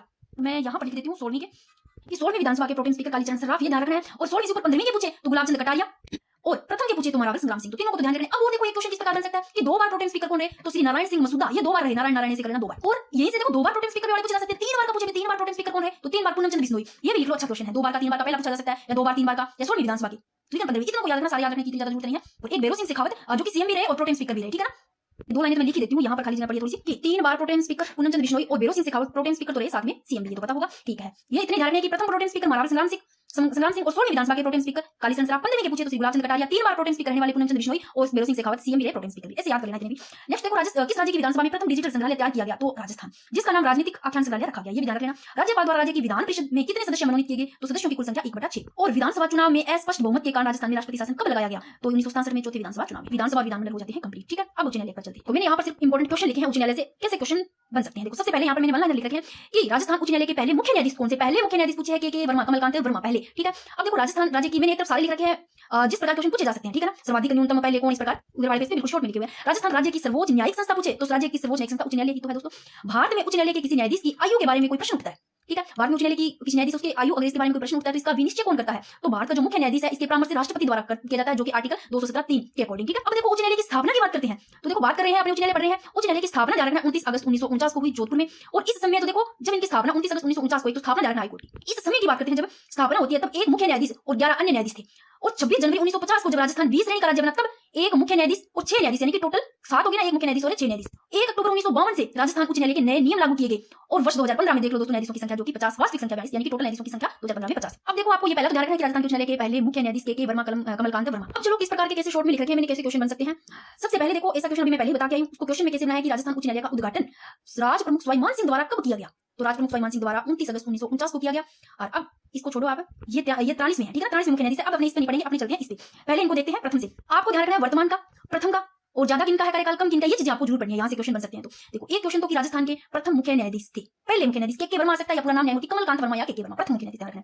अब ये प्रथम मुख्य न्यायाधीश, अगर इसमें पूछे प्रथम कार्यवाहक मुख्य न्यायाधीश, तो कार्यवाहक मुख्य न्यायाधीश जे एम पंचाल, तो प्रथम मुख्य न्यायाधीश तो कमलकांत वर्मा, कार्यवाहक प्रथम वो है जे एम पंचाल, ठीक है। और अगर पूछे प्रथम महिला न्यायाधीश, देखो प्रथम मुख्य न्यायाधीश कमलकांत वर्मा, पहली महिला न्यायाधीश कांता भटनागर। अब यहाँ से इंपॉर्टेंट है आपको कैसे क्वेश्चन बन सकते हैं। देखो देखो पहले थे 42वें नंबर पर, जब अभी थोड़े टाइम पहले हमने पढ़ रहे थे तब कौन थे, मनिंदर मोहन श्रीवास्तव थे ना, जो कि 42वें थे। इनके बाद में देखो इनका ये ट्रांसफर हो गया था इधर, तो ये 43 में आए थे श्री, ये कौन से के आर श्रीराम, के आर है श्रीराम, ये आए थे 43 में, ठीक है ना। अब देखो वर्तमान मुख्य न्यायाधीश जो कि कार्यवाहक है दोस्तों, ये कार्यवाहक है संजीव प्रकाश शर्मा, वर्तमान मुख्य न्यायाधीश कार्यवाहक कौन है, संजीव प्रकाश शर्मा। और 42 में मनिंदर मोहन श्रीवास्तव और 43 में ये है के आर श्रीराम। अभी क्वेश्चन आता है कि वर्तमान में कार्यवाहक मुख्य न्यायाधीश कौन है, तो एसपी शर्मा है, यानी कि एसपी शर्मा को संजीव प्रकाश शर्मा बोलते हैं, ठीक है ना। शपथ ग्रहण 27 सितंबर 2025 को, नियुक्ति इनकी राष्ट्रपति द्रौपदी मुर्मू द्वारा। नेक्स्ट देखो उच्च न्यायालय के न्यायाधीशों के वेतन में भत्ते दिए जाते हैं, तो उच्च न्यायालय के न्यायाधीशों के वेतन भत्ते राज्य की स्मेकित निधि से दिए जाते हैं, स्मेकित निधि यानी कि संचित निधि। जबकि उच्च न्यायालय के सेवानिवृत्त, जो सेवानिवृत्त है, देखो न्यायाधीशों के तो वेतन भत्ते राज्य की संचित निधि से, और उच्च न्यायालय को जो सेवानिवृत्त न्यायाधीशों के वेतन भत्ते सेवानिवृत्तियों की भारत की संचित निधि से, यानी कि स्मेकित निधि भारत की संचित निधि से, ठीक है। उच्च न्यायालय के न्यायाधीशों की नियुक्ति देखो राष्ट्रपति द्वारा होती है, सभी को पता होगा। अब देखो अगर क्वेश्चन आता है कि हाईकोर्ट के अधिकार क्षेत्र को बढ़ाने या घटाने की शक्ति किसके पास है, तो इनके जो क्षेत्र को बढ़ाने घटाने की शक्ति है वो संसद के पास है दोस्तों, आर्टिकल 230(1) के अकॉर्डिंग। और उच्च न्यायालय के क्षेत्र अधिकार को बढ़ाने घटाने का अधिकार संसद के पास है, ठीक है।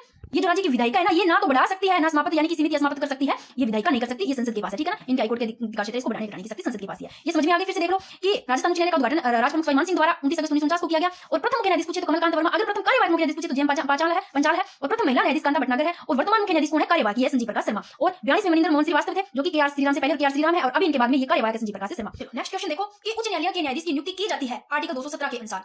थोड़ी से आर्टिकल पहले देखो, मैंने आर्टिकल एक तरफ लिखे, आप इनको देखो। उच्च न्यायालय से मैंने यहाँ से लिखा है कि ये स्टार्टिंग से बेसिक की भारतीय संविधान के भाग 6 में, उच्च न्यायालय की बात करते हैं भाग 6 में अध्याय 5 में, और आर्टिकल देखो 2 से 214 से लेकर 231 में उच्च न्यायालय की संरचना तथा कार्य का वर्णन किया गया है। 214 से 231 तक ये आर्टिकल ध्यान रखना, उच्च न्यायालय का भाग 6 है अध्याय 5 में। मैंने कुछ आर्टिकल यहाँ लिख रखे हैं, बाकी मैंने ये उच्च न्यायालय की क्लास अपलोड की हुई है, जो कि आप देखना प्लेलिस्ट में, वहां सारे आर्टिकल करवा रखे हैं। फिर भी आप चाहो तो मैं आर्टिकल की टेलीग्राम पे डालूंगी, ठीक है सभी के। 214 में क्या है कि राज्यों के लिए एक उच्च न्यायालय होगा, 215 में क्या है उच्च न्यायालय का अभिलेख न्यायालय होना, 216 में उच्च न्यायालय का गठन, 217 में क्या है नियुक्ति है, उच्च न्यायालय के न्यायाधीश की नियुक्ति उनकी शर्तें हैं, और 218 अब 217 पूछा था ना तेरा क्वेश्चन की उच्च न्यायालय के न्यायाधीश की नियुक्ति की जाती है आर्टिकल 217 के अनुसार रट लो। और न्यायालय के न्यायाधीशों की नियुक्ति किसके द्वारा, राष्ट्रपति द्वारा की जाती है। फिर देखो उच्च न्यायालय के मुख्य न्यायाधीश की नियुक्ति राष्ट्रपति द्वारा कोलेजियम की सिफारिश पर तथा संबंधित राज्य के राज्यपाल के परामर्श के बाद में की जाती है, सिफारिश कोलेजियम की और परामर्श इनकी राज्य के राज्यपाल इनकी परामर्श की जाती है। और किस तारीख को देखो राजस्थान उच्च न्यायालय के नियम प्रभावी हुए, तो 1 अक्टूबर 1952 को, जो इनके उच्च न्यायालय के नियम है 1952 प्रभावी 1 अक्टूबर 1952 को होते हैं। राजस्थान राज्य की सर्वोच्च न्यायिक संस्था कौन सी, बार-बार लिया है, उच्च न्यायालय है सर्वोच्च न्यायिक। राजस्थान उच्च न्यायालय की मुख्य पीठ जो बेंच है ये कहां है, ये जोधपुर में स्थित है। नेक्स्ट भारतीय संविधान के किस अनुच्छेद के अंतर्गत कोई उच्च न्यायालय मौलिक अधिकार की रक्षा के लिए रिट जारी कर सकता है, तो आर्टिकल 226 ध्यान रखना रिट जारी का। और व्यक्तिगत स्वतंत्रता के लिए उच्च न्यायालय में किस रिट को जारी कर सकता है, बंदी प्रत्यक्षीकरण।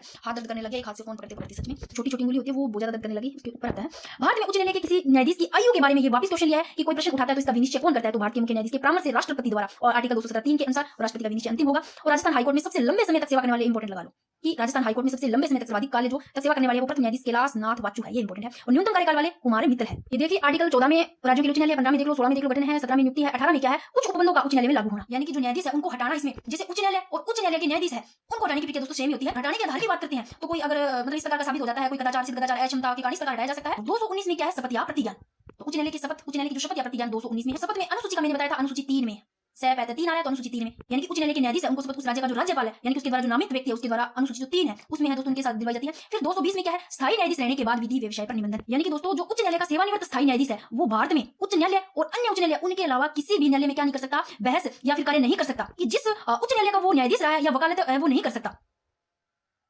यानी मेरे कहने का मतलब क्या है कि उच्च न्यायालय है वो वहां का अगर न्यायाधीश रहता है तो वहां पर वो वकालत नहीं कर सकता है दोस्तों। फिर वो कहां पर है हकदार, वो कोई अन्य न्यायालय है या उच्चतम न्यायालय वहां पर वकालत करने का हकदार है, जहां पर वो रह चुका है न्यायाधीश वहां नहीं कर सकता। ये बात आर्टिकल 220 में कही गई है। फिर 221 में वेतन भत्ते की बात है, और वेतन भत्ते कौन सी अनुसूची में, अनुसूची 2 में है। वेतन भत्ते कौन सी ध्यान रखना, शपथ तो अनुसूची 3 में है, वेतन भत्ते अनुसूची 2 में, लिख देती हूं, ठीक है। और न्यायाधीशों के जो वेतन भत्ते हैं वो संसद द्वारा निर्धारित किए जाते हैं, ठीक है। फिर 222 में किसी न्यायाधीश का एक उच्च न्यायालय से दूसरे उच्च न्यायालय का अंतरण जो स्थानांतरण होता है। और 223 में क्या आता है, 223 में नियुक्ति आती है, तो अनुच्छेद 223 में कार्यकारी जो मुख्य न्यायाधीशों की नियुक्ति आती है। और 224 में आती है वो अतिरिक्त और कार्यकारी न्यायाधीशों की नियुक्ति। बाकी इसमें जो 214 ठीक है शपथ ज्ञान वाला ये ठीक है, और वेतन भत्ते वाला ये थोड़ी बहुत देख लेना 15 का, बाकी मैंने करवा रखे अलग क्लास में, कुछ इंपोर्टेंट है वो क्वेश्चन के थ्रू आ जाएंगे, ठीक है। फिर 43 में कुछ राजस्थान के 43 मुख्य न्यायाधीश तो के आर श्रीराम है, और अभी जो मुख्य न्यायाधीश कार्यवाहक है वो एसपी शर्मा ध्यान रखना, ठीक है। और देखो आर्टिकल 224 में क्या है पूछे तो आर्टिकल 224 में अपर व कार्यकारी न्यायाधीशों की नियुक्ति है, और 224 क में उच्च न्यायालय में सेवानिवृत्त न्यायाधीशों की नियुक्ति है, और 225 में उच्च न्यायालय की जो अधिकारिता है जो कि उच्च न्यायालय की मूल अधिकारिता का इसमें है, ठीक है ना।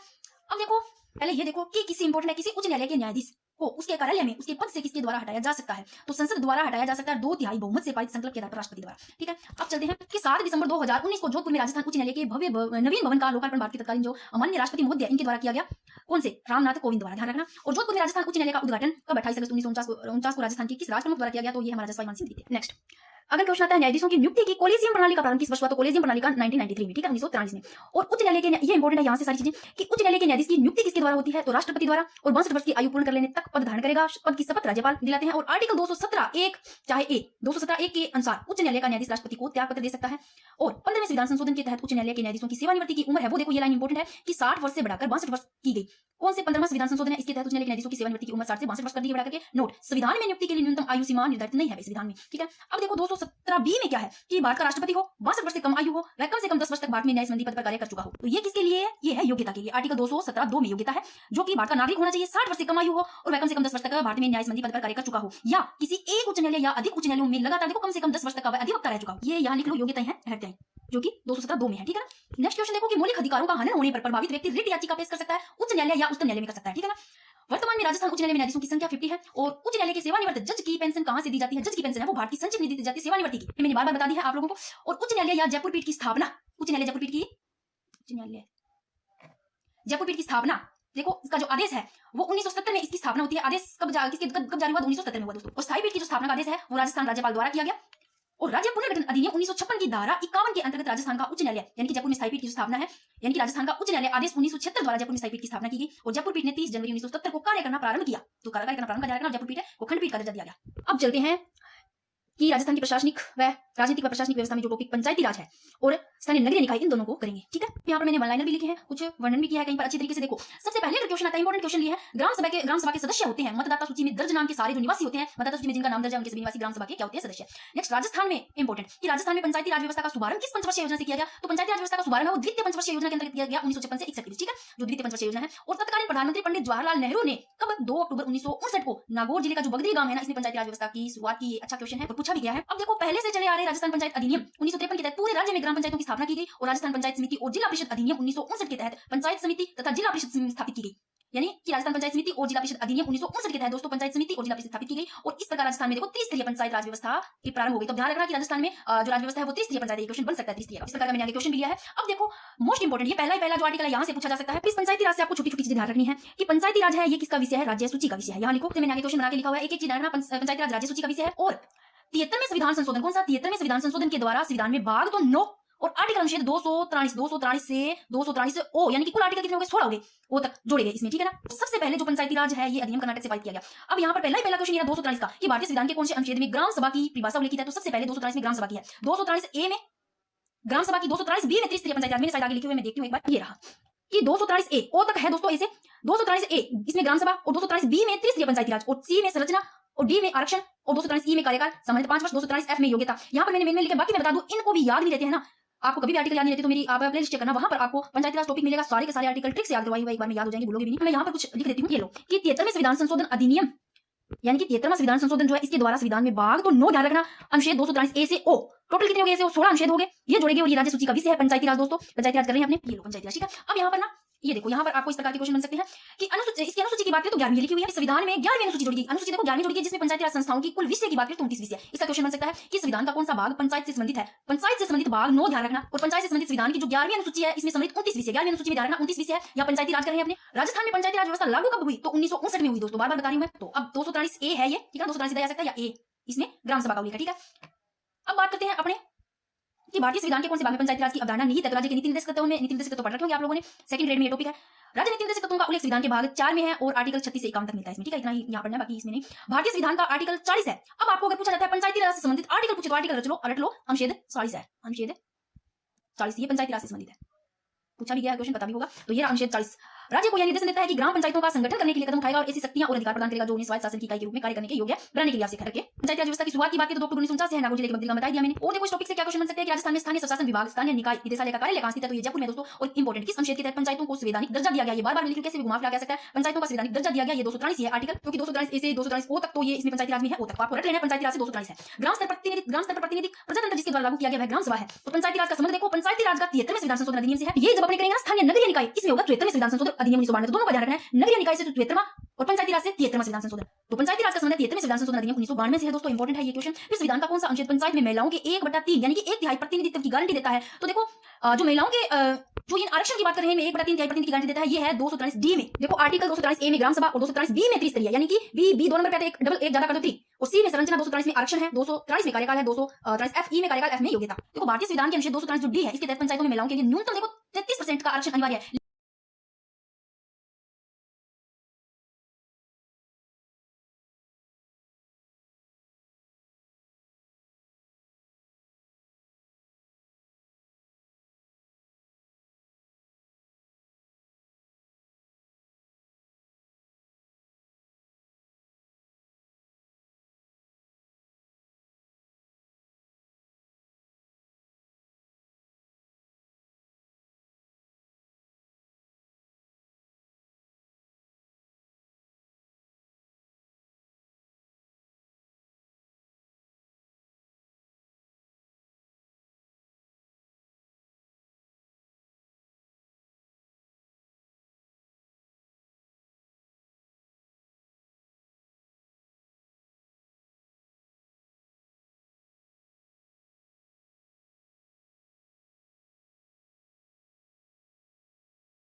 राधे राधे सभी को। तो दोस्तों कल आप लोगों ने क्लास देख ली होगी जो कि राजस्थान की राजनीतिक व प्रशासनिक व्यवस्था से स्टार्ट की थी मैंने, जितने भी इसमें टॉपिक आते हैं। क्योंकि कल मेरा फोन अचानक से ही ऑफ हो गया था, फोन की बैटरी बहुत कम थी, अचानक से ही फोन ऑफ हो जाने के कारण मैं दो टॉपिक थे वो नहीं करवा पाई। तो आज मैं बताती हूँ कि ये था जिसमें कि राज्यपाल हो गया था, मुख्यमंत्री व मंत्री परिषद भी हो गया था, विधानसभा और राज्य विधानमंडल ये भी हो गया था, उच्च न्यायालय भी हो गया था, पंचायती राज चल रहा था, बस हो गया था कंप्लीट मानो। कोई 2-3 क्वेश्चन रहे थे, बट आज स्थानीय नगरीय निकाय से जितने भी मोस्ट इंपोर्टेंट क्वेश्चन बनते हैं इसको करेंगे। और रहा मुख्य सचिव, इसके साथ में दोस्तों करंट अफेयर्स के पूछे गए कोई 8 या 10 क्वेश्चन है उनको करेंगे जो इंपोर्टेंट है। सबसे पहले तो मैं देखो पहले वाली आप लोगों ने क्लास देखी तो इस पेज पे थे, इससे पहले उन्होंने क्या किया है 2 मिनट में फटाफट मैं थोड़ा सा रिवीजन करवा दूं, ज्यादा टाइम नहीं लूंगी। देखो राजस्थान के प्रथम मनोनीत मुख्यमंत्री पूछे तो हीरालाल शास्त्री, निर्वाचित मुख्यमंत्री पूछे प्रथम तो टीकाराम पालीवाल। दोस्तों निर्वाचित और मनोनीत दोनों पूछे, निर्वाचित और मनोनीत कौन से तो जयनारायण व्यास। अब मनोनीत पहले तो है हीरालाल शास्त्री, सेकंड नंबर पर आते हैं मनोनीत वो सीएस वेंकटाचार्य, थर्ड नंबर के मनोनीत ये है जयनारायण व्यास जो कि निर्वाचित भी है मनोनीत भी है। और प्रथम गैर कांग्रेसी मुख्यमंत्री भैरों सिंह शेखावत और प्रथम अल्पसंख्यक मुख्यमंत्री बरकतुल्लाह खान। ठीक है, अब देखो यहां से किस प्रकार के क्वेश्चन बन सकते हैं। एक तो आपको काल क्रम के आधार पर सारे ध्यान रखने हैं, घटता क्रम। तो यहां आप देखो जैसे मैं टेलीग्राम पे ये करूंगी तो इनके आगे लिख दूंगी कि कितना साल रहे हैं ये, तो बस इतना ध्यान रखना कि मोहनलाल सुखाड़िया का सबसे ज्यादा है 4 बार रहे हैं ये, देखो लगातार 4 बार से अधिक कार्यकाल इनका 4 बार में, ये देखो 16 साल 194 दिन तक रह चुके हैं इनका कार्यकाल। फिर घटता क्रम चल रहा है, सबसे ज्यादा मोहनलाल सुखाड़िया, फिर अशोक गहलोत, फिर भैरों सिंह शेखावत, फिर वसुंधरा राजे, फिर हरिदेव जोशी। तो जोशी है ना, हरिदेव जोशी, इनसे ज्यादा वसुंधरा राजे का रह चुका है कालक्रम कार्यकाल है जो, ठीक है ना। क्योंकि वसुंधरा राजे वैसे देखे ना, वैसे तो ये 2 बार रही है, हरिदेव जोशी वैसे 3 बार रहे हैं, बट 3 बार रहकर भी इनसे कम मतलब इनका कार्यकाल है। तो इस प्रकार ये आपको याद करनी है। फिर मोहनलाल सुखाड़िया का याद रखना है कि अधिकतम कार्यकाल इनका देख लो मैंने लिख रखा है 4 बार रहे हैं। फिर न्यूनतम का ध्यान रखना है, ये तो देखो 16 साल 194 दिन लगभग यानी 17 वर्ष के पास में, और ये हीरालाल देवड़ा ये 16 दिन ही रही है, ठीक है। और 3 बार रहने वाले मुख्यमंत्री हरिदेव जोशी, भैरों सिंह शेखावत, अशोक गहलोत, 2 बार रहने वाले जयनारायण व्यास, शिवचरण वसुंधरा राजे। अब मैं इतना ही करूंगी इसका रिवीजन, ठीक है। अब देखो ये हो गया अपने आज करते हैं, क्योंकि ये हो गया था ना पंचायती राज चला था, थोड़ा सा रहा था। अब स्थानीय नगरीय निकाय करेंगे मुख्य सचिव, उससे पहले थोड़े से आपने करंट के क्वेश्चन देख लेते हैं। जैसे भी मैं कोई भी टॉपिक लेकर आऊंगी ना तो मैंने ये सोचा है कि कोई भी टॉपिक लेकर आऊं 7, 8 या 10, 8 से 10 के बीच में मोस्ट इंपोर्टेंट क्वेश्चन लेकर आऊंगी, साथ में आपका रिवीजन हो जाएगा करंट अफेयर्स का भी। यहां पर भी मैं लेकर आऊंगी साथ में क्वेश्चन, हर टॉपिक में जो भी टॉपिक करवाऊंगी, जिसकी भी जो भी मान लो मैराथन क्लास समझो आप, उसके साथ में 10 या 8 क्वेश्चन लेकर आऊंगी। उसके अलावा टेलीग्राम पे भी डेली डालूंगी मैं। तो सबसे पहला क्वेश्चन देखो आज ही डाला था मैंने कि राजस्थान में स्थापित देश के पहले राज्य के बाल लिका सैन्य जो सैनिक स्कूल, इसका नाम किसके नाम पर रखा गया दोस्तों, तो रामी देवी रामनारायण राठिया इनके नाम पर रखा गया। और ये क्वेश्चन पूछा गया है राजस्थान में देश का पहला बालिका सैन्य स्कूल कहां स्थापित किया गया, तो ये भी पूछा गया, इंपोर्टेंट है, फिर से पूछा जा सकता है। तो बीकानेर के जैमलसर गांव में। नेक्स्ट देखो राजस्थान के वेद ताराचंद शर्मा को वर्ष 2025 में किस प्रतिष्ठित पुरस्कार से सम्मानित किया गया, तो ये धनवंतरी पुरस्कार है जो कि ध्यान रखना वेद ताराचंद शर्मा को 2025 में। राजस्थान बजट देखो 2025-26 ये बार-बार क्वेश्चन पूछा जा सकता है। 2025-26 के अनुसार घरेलू उपभोक्ताओं के प्रति माह कितने यूनिट बिजली मुफ्त देने की घोषणा की गई, तो 150 यूनिट। फिर देखो ये भी पूछा गया क्वेश्चन है, कहीं-कहीं पूछे गए क्वेश्चन है, सैन्य अभ्यास शक्ति 2025 किन 2 देशों की सेनाओं के बीच द्विपक्षीय संयुक्त सैन्य अभ्यास है, भारत और फ्रांस।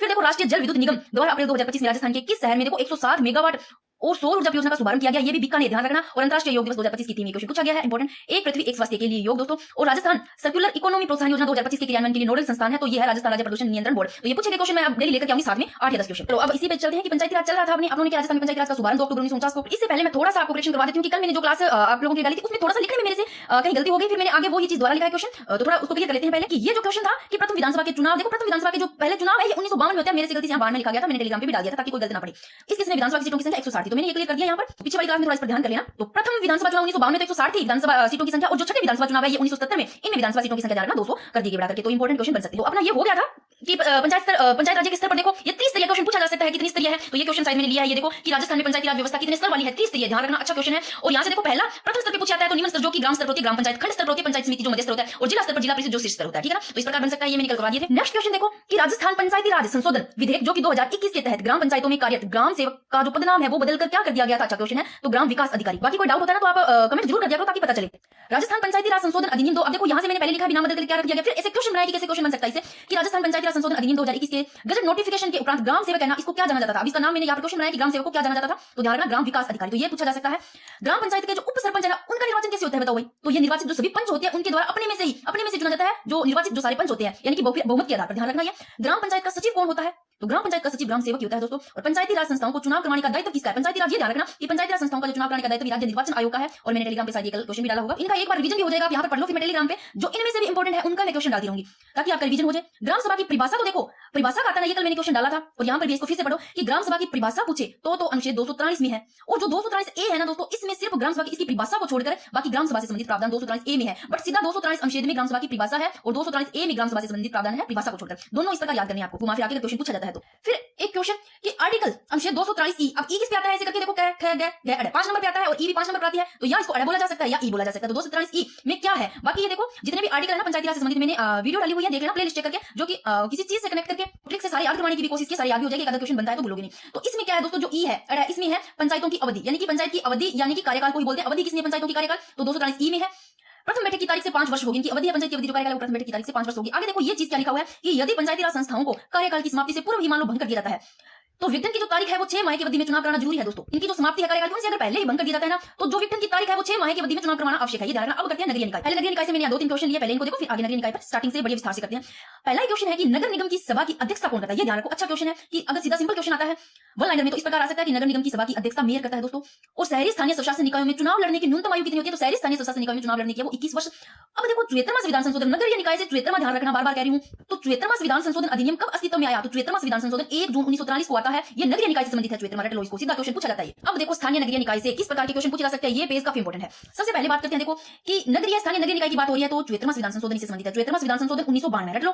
पीवी नरसिम्हा राव सरकार द्वारा 74वां संविधान संशोधन 1992 जो कि 74वां संविधान संशोधन अधिनियम है, इसके तहत संविधान में कौन सा भाग जोड़ा गया, ध्यान रखना, भाग 9A। ए पे क्या आता है ना, सबसे पहले तो 9A आ जाए, 9 क्या आ जाए, ये ध्यान रखना कि 74वां संविधान संशोधन अधिनियम 1992 में इसमें जो भाग जोड़ा गया वो 9A है, 9A, ठीक है। फिर देखो भाग जो 9A है, जो 9 क्या है, इसमें आर्टिकल की बात करते हैं तो इसमें आर्टिकल है दोस्तों 243 पी से लेकर के 243 जेड तक। और ओ तक कहां थे, अभी अपने क्या करके आए हैं, पंचायती राज करके, वहां 243 से ओ तक था ना, और ओ से आगे देखो पी से चल जाता है, 243 पी से 243 से जेड जी तक जो है, ये है इसमें स्थानीय नगरीय निकाय में, ठीक है ना, भाग 9A में। तो इनको रट लो, यहां से का क्वेश्चन छपना है तक नगरीय स्वशासन का उल्लेख है, ठीक है। टोटल आर्टिकल कितने हो गए इसमें, उसमें 16 थे, इसमें पी से आप देख लो जेड जी तक जो आर्टिकल 18 आते हैं, टोटल आर्टिकल इसमें आते हैं नगरीय निकाय में 18 विषय। अब देखो कैसे क्वेश्चन बन सकते हैं कि 74वां संविधान संशोधन अधिनियम कब लागू हुआ, अस्तित्व में कब आया, तो 1 जून 1943 को अस्तित्व में आता है। ये अस्तित्व का ध्यान रखना, अस्तित्व में आता है कब आता है, 1 जून 1943 को। और ये लागू हुआ देखो राजस्थान में, राजस्थान में ये अधिनियम 9 अगस्त 1944 को लिख लो कि ये लागू अस्तित्व में तो आता है 1 जून 1943 को, लागू होता है 9 अगस्त 1944 को, जो कि राजस्थान में ये अधिनियम रट लो। और देखो इससे क्या संबंधित 18 विषय मैंने बताया, टोटल 18 विषय है। अनुसूची पूछ ले तो इस संशोधन के तहत जो 12वीं अनुसूची है वो जोड़ी गई दोस्तों, 74वां संविधान संशोधन अधिनियम 12वीं अनुसूची जोड़ी गई जिसमें 18 विषय है। अब अनुसूची 12 18 विषय रट लो गई। अब देखो इसमें आपको क्या ध्यान रखना है, सबसे पहले पीवी नरसिम्हा राव द्वारा सरकार द्वारा 74वां संविधान संशोधन 1992 है ये नगरीय निकाय द्वारा। और कौन सा भाग जोड़ा गया, 9A जोड़ा गया इसमें। और आर्टिकल पूछे तो 243 पी से 243 जेड जी तक है। अब सबसे पहले बात करते हैं 243 जो पी है, इसमें क्या दोस्तों, इसमें परिभाषा है। पी के बाद में MNOP, क्यों आता है, क्यों में क्या है, नगर पालिकाओं का गठन है दोस्तों। और क्यों के बाद में आर आता है, आर में नगर पालिकाओं की संरचना। बाकी मैंने ना इतनी शानदार तरीके से आप याद में लिंक डाल दूंगी नीचे कि नगर निकाय का मैंने टॉपिक पहले करवाया, उसमें ये सारे आर्टिकल याद कर सकते हो आप, तो मेरे को नाम बताना पड़े। एस में बात करें तो गठन व संरचना है यानी कि वार्ड समितियों की। और टी में आरक्षण है दोस्तों। और यू में तो आपको पता होगा 243 यू में क्या है, अवधि होगी यानी कि कार्यकाल। और 74वां संविधान संशोधन ये लागू हुआ यानी कि अस्तित्व में आता है 1 जून 1943 को। तो बट राजस्थान का पूछे, राजस्थान में कब लागू हुआ, तो ये 9 अगस्त 1994 को, ठीक है। एक क्वेश्चन यहां से लगा लो, वेरी वेरी इंपॉर्टेंट, कि इस संविधान संशोधन के तहत जो ये 74वां संविधान संशोधन 1992 में किससे संबंधित है, जरूर जाएगा नगरीय निकाय से। इस संविधान संशोधन के तहत निकायों को देखो संवैधानिक दर्जा दिया गया। ये क्वेश्चन पूछा जा सकता है कि कौन से संविधान संशोधन के तहत नगर निकायों को संवैधानिक दर्जा दिया गया, तो रट लो 74वां संविधान संशोधन 1992 के तहत, ठीक है। और इस अधिनियम के तहत 3 प्रकार के नगर निकाय की स्थापना की बात की गई है, नगर पालिका, नगर परिषद, नगर निगम। अब देखो जो नगर पालिका है दोस्तों, इसमें कौन सा क्षेत्र आता है जो ग्रामीण से शहरी क्षेत्र में परिवर्तित हो रहा है, ग्रामीण से कहा शहरी क्षेत्र में वो होता है नगर पालिका। और नगर परिषद में कौन सा आता है जिसमें छोटे शहरी शामिल होते हैं, चाहे लिख लो यहाँ पर, छोटे जो शहरी क्षेत्र होते हैं वो शामिल होते हैं। नगर परिषद में तो छोटे शहरी आ गए, और नगर निगम में क्या होता है, बड़े शहरी क्षेत्र होते हैं। ये मैं लिख ही देती हूँ, ये रहा कि नगर पालिका में तो वो क्षेत्र आते हैं जो ग्रामीण क्षेत्र से कहा शहरी क्षेत्र में परिवर्तित हो रहे हैं, नगर परिषद में छोटे शहरी क्षेत्र में शामिल होंगे, नगर निगम में बड़े शहरी क्षेत्र शामिल होंगे। और ये रट लो कि कौन से संविधान संशोधन के तहत नगर निकायों को संवैधानिक दर्जा दिया गया, तो फिर मैं यहाँ द्वारा आगे और लिख देती हूँ। वैसे ये लिखा हुआ है कि 74वां संविधान संशोधन 1992 में, ठीक है, मैंने यहाँ पर लिख दिया है। नेक्स्ट क्वेश्चन देखो, किस संविधान संशोधन अधिनियम से, अब ये क्वेश्चन बना दिया मैंने वही चीज कि किस संविधान संशोधन अधिनियम से नगर पालिकाओं को संवैधानिक, देखो नगर पालिकाओं को देखो संवैधानिक परिस्थिति प्रदान की गई। तो ये है दोस्तों 74वां संविधान संशोधन अधिनियम 1992 में। अच्छा क्वेश्चन बन सकता है। फिर देखो भारतीय संविधान की 12वीं अनुसूची संबंधित है। 12वीं अनुसूची देखो अपने क्या कर रहे हैं, नगर पालिका कर रहे हैं, स्थानीय नगरीय निकाय तो नगर पालिकाओं से संबंधित है, 12वीं अनुसूची संबंधित है, भारतीय संविधान की 12वीं अनुसूची से संबंधित है। फिर देखो अभी अपने पढ़ के आए हैं कि नगर पालिकाओं की सदस्यताओं के लिए जो योग्यता है, ये नहीं पढ़ा, योग्यताओं के सारे आर्टिकल मैंने एक क्लास में अलग से करवा के, फिर भी कहते हो तो या लास्ट में करवा देती हूं या फिर इसका नोट डालूंगी तब साथ में दे दूंगी सारे इनके नहीं हटता हूं। यानी कि जो योग्यता है उनका उल्लेख कौन से अनुच्छेद में, तो रट लो 243 एफ के स्थान पे वी आता है, 243 एफ आ जाए 243 बी, इसमें योग्यताओं का उल्लेख है नगर पालिकाओं के सदस्यों की, ठीक है। और 243 यू में क्या है, यू में कार्यकाल है दोस्तों, यू में 243 यू में कार्यकाल है। फिर देखो शहरी स्थानीय स्वशासन किस सूची का विषय है, तो शहरी स्थानीय स्वशासन राज्य सूची का ऐसे क्वेश्चन आ जाते हैं कई बार, सीधे सीधे सिंपल से क्वेश्चन फिर भी गलत हो जाते हैं। राजस्थान के नगर निगम के प्रमुख को कहते हैं, फिर से नगर निगम के प्रमुख को महापौर रट लो, ये दोनों क्वेश्चन रट लो। राजस्थान में नगर निगम के प्रमुख को महापौर, देखो प्रमुख आ रहा है, प्रमुख है पौर, प्रमुख पौर महापौर। और नगर निगम की सभा की अध्यक्षता कौन करता है, सभा की अध्यक्षता करता है वो मेयर करता है, ठीक है ना। नेक्स्ट क्वेश्चन, संविधान का कौन सा भाग नगर पालिकाओं से संबंधित है। अब देखो नगर पालिकाओं से ध्यान रखना, भाग मैंने अभी बताया है कि भाग 9A है दोस्तों, नगर पालिका नगर निकाय से संबंधित, ठीक है ना, जो कि 74वां संविधान संशोधन 1992 में, ध्यान रखना। चाहे 9A आ सकता है, ए पर क्या आता है ना, कबूतर पढ़ा भाई वही आवा ए पर, ठीक है ना, चाहे 9 को ऐसे लिखा सकता है, 9A से भी आ सकता है, तो ये ध्यान रखना। अब करेंगे मुख्य सचिव से पहले क्वेश्चन देख लो कि राजस्थान में नगर पालिका अध्यक्ष के विरुद्ध अगर अविश्वास के प्रस्ताव पर विचार करने के लिए किसी बैठक के गठन के लिए गणपूर्ति उसमें मतदाता के हकदार शक्तियों की कुल संख्या होगी, कितनी होगी, तो 3/4 होगी दोस्तों। सबसे पहले बात करते हैं आज इधर कि राज्य के समस्त व सामान्य प्रशासन का अध्यक्ष होता है मुख्य सचिव, वह राज्य सचिवालय का प्रशासनिक मुखिया भी होता है मुख्य सचिव। अगर पूछे क्वेश्चन कि राज्य सचिवालय का प्रशासनिक मुखिया कौन होता है, तो प्रशासनिक मुखिया भी मुख्य सचिव होता है। चाहे क्वेश्चन ऐसे आ जाए कि राज्य के समस्त व सामान्य प्रशासन का अध्यक्ष कौन होता है, तो भी मुख्य सचिव। अब इन्हीं के अपने चयन और नियुक्ति की बात करते हैं मुख्य सचिव की, कि चयन और नियुक्ति है वो किसके द्वारा की जाती है, तो मुख्यमंत्री साहब के द्वारा की जाती है मुख्य सचिव की, ध्यान रखना। तो मुख्य सचिव की नियुक्ति जो चयन है वो मुख्यमंत्री द्वारा। और एक चीज ध्यान रखना कि जो मुख्य सचिव है ना, इसके चयन में कुछ बातें भी उनका ध्यान रखा जाता है मुख्यमंत्री के द्वारा। देखो क्या ध्यान रखा जाता है, एक मैंने यहाँ पर लिखा है कि ये मुख्यमंत्री का विश्वास पात्र अधिकारी होना चाहिए, और असाधारण प्रतिभा होगी, जैसे आकर्षक व्यक्तित्व बोल देते हैं, इन सबसे मतलब इनका जो सेवाकाल है वो भरा होना चाहिए दोस्तों। जो इनके सहयोगी होते हैं, अपने सहयोगियों में जो टीम की भावना है वो विकसित करने की क्षमता रखते हो, इस प्रकार होते हैं इनकी जो विशेषता, यानी कि मुख्यमंत्री का विश्वास पात्र अधिकारी हो जो मुख्य सचिव है, तो चयन व नियुक्ति मुख्यमंत्री द्वारा की जाती है। और देखो कार्यकाल की बात करती है, पहले देखो हटाना, देखो एक चीज ध्यान रखना, जब भी मुख्य सचिव से क्वेश्चन आते हैं तो चेन वह नियुक्ति मुख्यमंत्री और इनको हटाएंगे कौन, पदच्युत यानी कि हटाना ये राज्य के ये भी मुख्यमंत्री द्वारा, दोनों ही ध्यान रखना, चाहे नियुक्ति की बात आ जाए चाहे हटाने की, मुख्यमंत्री पर डिपेंड है मुख्य सचिव से। और अगर पूछ ले भी योग्यता क्या होनी चाहिए, आपका सत्य सत्य में क्वेश्चन आ जाए या चार ऑप्शन दे दे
राधे राधे सभी को। तो दोस्तों आज की जो क्लास रहने वाली है वो है सभी आर्टिकल से। दोस्तों राजस्थान राज्य व्यवस्था में जितने भी आर्टिकल्स है उनकी मैंने एक ही क्लास में सारे ऐड किया ताकि आपको एक जगह सारे आर्टिकल मिल जाए, क्योंकि आप लोगों ने पढ़ रखा होगा, सब कुछ पढ़ लिया है, क्लासें भी ले ली होगी, फिर भी इन अनुच्छेद में आप थोड़ा सा ऐसे है कि भूल जाते हो, तो आप एक जगह सारे देख सकते हो और जो मोस्ट इंपोर्टेंट है उनको थोड़ा याद करने की भी कोशिश करेंगे, बाकी एक बार सारा रिवीजन कर लेना। सबसे पहले तो बात करते हैं दोस्तों आर्टिकल 153 की। तो आर्टिकल 153 में क्या है, सभी को पता है कि राज्यों के राज्यपाल, और राजस्थान का प्रथम राज्यपाल पता होगा सभी को कौन है, कब नियुक्त किया गया ये भी पता होगा। तो ये जरूर ध्यान रखना कि पहले और वर्तमान के आपको राज्यपाल का भी ध्यान रखना है। श्री गुरुमुख निहाल सिंह जो कि राजस्थान के प्रथम राज्यपाल नियुक्त किए गए थे, कब किए गए थे वो भी ध्यान रखना, 25 अक्टूबर 1956 को। अब अपनी बात करते हैं 153 आर्टिकल 153 में। देखो यानी प्रत्येक राज्य का एक राज्यपाल होगा दोस्तों, और आप लोगों ने ये भी पढ़ा होगा कि जो 7वां संविधान संशोधन जो 1956 है, 7वें संविधान संशोधन 1956 है, उसके तहत ना एक ही व्यक्ति है वो 2 या 2 से अधिक राज्यों का राज्यपाल नियुक्त किया जा सकता है, ये भी आपको पता होगा। तो आपको बस पहले 153 और 154 इन दोनों को ध्यान रखना है कि 53 में तो है राज्यों के राज्यपाल, राज्यपाल 53 में है, 54 में है राज्य की कार्यपालिका शक्ति, कि जो राज्य की कार्यपालिका शक्ति है वो राज्यपाल में निहित होती है, आपको पता है। तो 53 में राज्यपाल और 54 में कार्यपालिका शक्ति। बात करते हैं 55 को याद करना है कि 55 में नियुक्ति है राज्यपाल की, 56 में अवधि है, इसको रट लो, ये दोनों ही इंपॉर्टेंट है दोस्तों। यहाँ तक ये सारे ही मोस्ट इंपोर्टेंट है, तो कोई क्वेश्चन आ सकता है, पूछे गए इसलिए, बट अब थोड़ा है ना पैटर्न चेंज हो गया है कि एग्जाम का कथन पूछे जाते हैं, बट उनमें भी आपको ये डाल दिए जाते हैं थोड़े आर्टिकल, तो आर्टिकल याद रहते हैं, तो आर्टिकल से तो कोई गलत होगा नहीं। अगर सिंपल आता है क्वेश्चन वन लाइनर में, तो अगर आर्टिकल से पूछा जाता है तो आप गलती नहीं करोगे। तो आपको रटना है राज्यपाल की नियुक्ति 55 नियुक्ति 56 अवधि, या आपको यहाँ पर पदावधि भी आ सकता है, कुछ भी अवधि है जो 56 में है। तो आपको ये ध्यान रखना है कि राज्यपाल की नियुक्ति का पूछे भी, नियुक्ति करते कौन है तो सभी को पता है, मैंने करवा रखा है आपको सारी कंप्लीट एक वीडियो में, सारे जितने टॉपिक है रीड मेंस में वो सारे मैंने करवा रखे हैं। बाकी आर्टिकल जिनके भी ये है राजस्थान राज्य व्यवस्था वो सभी के लिए महत्वपूर्ण क्लास है। राज्यपाल की नियुक्ति करते हैं राष्ट्रपति साहब, और राज्यपाल का चयन केंद्र सरकार करती है। ध्यान रखना एक चीज और बताऊं आपको कि राज्यपाल है ना वो केंद्र सरकार द्वारा नामांकित व्यक्ति होता है, लेकिन यह केंद्र सरकार के अधीन और नियंत्रण में नहीं होता है दोस्तों। क्यों? क्योंकि राज्यपाल एक स्वतंत्र संवैधानिक पद है। मोस्ट इंपोर्टेंट लाइन है, आपको ध्यान रखना, कथनों में पूछा जा सकता है राज्यपाल क्या एक स्वतंत्र संवैधानिक पद है। और एक चीज और अगर आप पूछे कि राज्यपाल की नियुक्ति की प्रक्रिया कहां से ली गई, राज्यपाल की नियुक्ति की कनाडा से ली गई है। मोस्ट इंपोर्टेंट, ये मैंने वैसे करवा रखी है, फिर भी मैं यहाँ पर लिख देती हूँ ताकि ये क्वेश्चन आता है। तो अब मैं बता दूं कि इसमें सिर्फ ऐसा ही नहीं है कि मैंने आर्टिकल लिख दिया और आप पढ़ लिए, इनको थोड़ा सा विस्तार से भी बता रही हूँ ताकि अगर कोई क्वेश्चन पूछा जाता है तो आप वो भी गलत ना करो। अकेले आर्टिकल पढ़ने से ही नहीं, इसके साथ में बातों का भी थोड़ा सा ध्यान रखना है। बात करते हैं देखो 53 में राज्यों के राज्यपाल, 53 में 54 कार्यपालिका शक्ति, राज्य की कार्यपालिका शक्ति किसमें होती है, राज्यपाल में। 55 में नियुक्ति, 56 में अवधि, और 57 58 को दोनों को कनेक्ट करके याद करो कि 57 में तो है योग्यता, जिसको हेड बोलते हैं योग्यता, 57 में 58 में शर्तें। देखो जिन्होंने काफी बार तैयारी कर रहे हैं, पढ़ रहे हैं, उनके तो याद होते हैं, याद कर भी रखे, कैसे भी रट्टा मार के या एक ट्रिक से भी, जैसे मैंने एक शो डाली बहुत पुरानी ट्रिक से भी याद करवा रखा है, जो कि स्टार्टिंग से उसी ट्रिक से याद करते आ रहे होंगे सारे ही, बट जो फर्स्ट बार कर रहे हैं उनको नहीं याद रहता है, तो बहुत बड़े वाले भी होते हैं, तो आपको कैसे भी याद करना है कि 57 में योग्यता है, 58 में शर्तें हैं, ठीक है। 55 में नियुक्ति, 56 में अवधि यानी कि पदावधि। अब मैं बताती हूँ कि जो राष्ट्रपति है ना, जो राज्यपाल है वो राष्ट्रपति के प्रसाद पद धारण करते हैं दोस्तों, क्योंकि वो राष्ट्रपति पे डिपेंड है, वो जब तक चाहे तब तक वो राज्यपाल रह सकते हैं, जो कि 156 में कही गई है ये बात, 156 में कि राष्ट्रपति के प्रसाद पद धारण करेगा। और 156 में क्या है कि त्याग पत्र है ना, जो त्याग पत्र देते राज्यपाल वो स्वयं के हस्ताक्षर, खुद के हस्ताक्षर द्वारा राष्ट्रपति को संबोधित करेगा। इस प्रकार ये कही गई है 156 में बात। ये दोनों क्वेश्चन, दोनों लाइनें बहुत ही इंपॉर्टेंट है। देखो 156 में यानी कि अवधि, मैं यहाँ पर एक लाइन और लिखती हूँ, पदावधि भी कैसे भी आ सकता है। इसी में ही 156 में एक बात है, 156 में कि राष्ट्रपति के प्रसाद पर्यंत पद धारण करेगा राज्यपाल। और 156 में क्या है कि जो त्याग पत्र देते हैं ना राज्यपाल वो स्वयं के खुद के हस्ताक्षर के द्वारा राष्ट्रपति को क्या करते हैं, संबोधित करेगा। इस प्रकार 156 में कही गई। 157 में योग्यताएं ध्यान रखनी है कि योग्यताएं अलग है, शर्तें अलग है। यहाँ पर मार खाते हैं जिन्होंने समझा नहीं है वो बंदे मार खाते हैं। कैसे कि इन शर्तों में योग्यताओं को घुसा दिया जाता है और आपको कथन में पूछा जाता है वहां इतना सिंपल, इतना सरल क्वेश्चन ही गलत कराते हो। भाई राज्यपाल बनने के लिए योग्यताएं क्या होनी चाहिए? योग्यताएं सिर्फ 2 ही अर्थ है। क्या है कि कोई व्यक्ति मान लो राज्यपाल बनना चाहता है तो वो कैसे पता होगा? ये इसलिए कि आपको योग्यता ध्यान रखनी है कि वह भारत का नागरिक होना चाहिए और 35 वर्ष की उसने क्या कर लियो, आयु पूर्ण कर चुका हो। बात करते हैं शर्तों की। मैंने आपको, अब देखो मैं इसमें अगर एक चीज समझाने लगी ना तो दोस्तों ये सारे आर्टिकल नहीं होंगे, बाकी आप एक प्लेलिस्ट चेक कर लेना, वहां पर आपको इस राजस्थान राज्य व्यवस्था लिखी हुई है ना, उसमें आपको एक क्लास मिल जाएगी। मैंने थोड़े दिन पहले डाली, 3-4 दिन, बाकी मैं नहीं पता तो टेलीग्राम पे लिंक डाल दूंगी। तो आपको शर्तें ध्यान रखना 158 में। अब शर्तें देखो क्या क्या, फिर भी थोड़ा मैं बता देती हूँ। जो कि कहा गया 158 में बात लिखी हुई है दोस्तों कि राज्यपाल है वो ना, मतलब कि शर्तें इसमें यह है कि वो संसद या विधानमंडल का सदस्य नहीं होना चाहिए। किसका? संसद या विधानमंडल का क्या होना चाहिए? सदस्य नहीं होना चाहिए। और इसके अलावा कोई अन्य, जैसे लाभ का पद होता है, कोई अन्य लाभ के पद पे मतलब ना हो, वो जैसे भी गवर्नमेंट होगा कुछ भी इस प्रकार का, और लाभ के पद पर नहीं होना चाहिए। फिर बात करते हैं 158 में हो गया। अब 159 में शपथ है। इन अब देखो आपको 153 में तो सीधा पहला आता है, 153 में वो राज्यपाल का ध्यान रखना, राज्यों के राज्यपाल। 54 में कार्यपालिका शक्ति, 55 में नियुक्ति, 56 अवधि, 55 नियुक्ति, 56 अवधि, 57 में योग्यता, 58 में देखो शर्तें हैं, 58 के बाद में 159 आता है, 159 से शर्तें यानी कि 58 में तो एक के बाद में से शपथ, जो प्रतिज्ञान बोलते हैं शपथ को, ये 159 में है। शपथ कैसे लेते हैं ये भी पता होगा, और किसके समक्ष लेंगे ये आपको क्या पता है? वैसे मैंने डिटेल से क्लास करवा रखी है दोस्तों, फिर भी थोड़ा थोड़ा मैं बताती चली जाती हूँ ताकि आपको दोबारा रिवीजन हो जाए। यानी कि जो उच्च न्यायालय के जो मुख्य न्यायाधीश है या फिर आप लोग की जो वरिष्ठ न्यायाधीश है उनके समक्ष अपने पद की शपथ लेते हैं दोस्तों। और 160 में क्या, देखो यहाँ तक तो सारे ही मोस्ट इंपोर्टेंट है। एक 161 भी क्षमा वाला, ये भी अच्छा है। तो 160 में क्या है, कुछ आकस्मिकताओं में राज्यपाल के कर्तव्यों का निर्वहन है, वो 160 में है। एक आपके लिए ये बहुत ज्यादा इंपोर्टेंट है, 167 वाला, ये पूछा गया क्वेश्चन। फिर बात करते हैं 161 में क्या है, क्षमा। राज्यपाल की जो न्यायिक शक्तियां आ जाती है, क्षमा आदि की, और कुछ मामलों में दंडादेश के निलंबन, परिहार या लघुकरण की राज्यपाल की शक्तियां 161 में है। मैंने स्टार्टिंग में जो राज्यपाल करवाया है ना उसमें एक चीज बताई है कि क्षमा का अर्थ लघुकरण, परिहार, विराम और परिविलंबन, इन सब का मैंने बताया हुआ है। 162 में है कि राज्य की कार्यपालिका शक्ति का विस्तार है दोस्तों इसमें। और 163 इंपोर्टेंट है 163 में कि राज्यपाल को सहायता और सलाह देने के लिए मंत्री परिषद होगी 163 में। तो आप 163 में ये भी लिख सकते हो कि मुख्यमंत्री और मंत्री परिषद, 63 में मुख्यमंत्री आता है, मंत्री परिषद आता है, तो दोनों चीज लिख सकते हो 163 में। मैं लिख देती हूँ। राज्यपाल की ना कुछ खुद की स्वयं विवेक शक्तियां भी होती है दोस्तों, जैसे ये आर्टिकल 163 है ना, इसी के तहत राज्यपाल की जो खुद की स्वयं विवेक शक्ति है वो क्या, ये चीज ध्यान रखना। सत्य में पूछा जा सकता है कि न्यायपालिका में प्रश्न जो चुनौती है, जो वाद विवाद है वो नहीं की जा सकती। जो स्वयं विवेक शक्ति है उनको ना, जो न्यायपालिका उसमें क्या चुनौती नहीं दी जा सकती, ये ध्यान रखना। बहुत ही अच्छी लाइन है, क्योंकि अगर लेवल अच्छा आता है ना तो इसे सत्य में पूछा जा सकता है कि जो मंत्री परिषद है ना, मंत्री परिषद है, इन्होंने क्या सलाह दी है, इसे प्रश्नगत नहीं कर सकते हैं। जो राज्यपाल है उनको खुद को अपने विवेक के के अनुसार काम करना चाहिए या नहीं करना चाहिए। तो ये 163 में बहुत ही अच्छी लाइन है। तो आपको ये अगर लेवल एग्जाम का अच्छा हो तो इस प्रकार की लाइन ऐसे कथनों में आपको पूछा जा सकता है। अब बात करते हैं 164 में क्या है, तो 164 में मंत्रियों के बारे में अन्य उपपद, मुख्यमंत्री की सलाह पर मंत्री परिषद का गठन। यानी कि जब राज्यपाल है ना, जब देखो राज्यपाल जब इन मंत्री परिषद का गठन करते हैं तो मुख्यमंत्री की सलाह लेंगे। तो ये 164 में है कि मुख्यमंत्री की सलाह पर मंत्री परिषद का गठन। और 165 में दोस्तों ये है राज्य का महाधिवक्ता, क्योंकि ये सेकंड ग्रेड में महाधिवक्ता टॉपिक है तो ये आर्टिकल भी से संबंधित है कि 165 में संबंधित है राज्य का महाधिवक्ता। बाकी ये आर्टिकल आप सभी को याद करने बहुत ही ज्यादा इंपॉर्टेंट है। आर्टिकल तो याद करने है, मैंने जो लाइन बताई है। अब देखो एक एक चीज लिख नहीं सकती हूँ और फिर ये क्वेश्चन बन जाते हैं ना, तो क्योंकि मेरा बताया हुआ जो मैंने बताया वो चीज आपको दिखती नहीं है ना, लिखा हुआ है दोस्तों। ये मैंने सिर्फ यहाँ पर आर्टिकल लिखे हैं, बताने की कोशिश कर रही हूँ, या तो आप एक एक चीज जो लिख रही हूँ बोले जा रही हूँ वो आप लिख लो चीज। बहुत ही इंपॉर्टेंट लाइन है जो मैंने बोली है, क्योंकि अच्छा लेवल का जब एग्जाम बनता है ना इसी प्रकार बनता है। अब आर्टिकल 166 में क्या है, राज्य की सरकार के कार्य का संचालन, ठीक है ना। अब मोस्ट इंपॉर्टेंट इन तीनों को देखना, यानी कि इन दोनों को तो आपको बहुत अच्छे से देखना है। अब आप किसमें मार खाते हो, 167 अनुच्छेद 167 इसको देखो, और एक है ये पूछा गया क्वेश्चन है 176।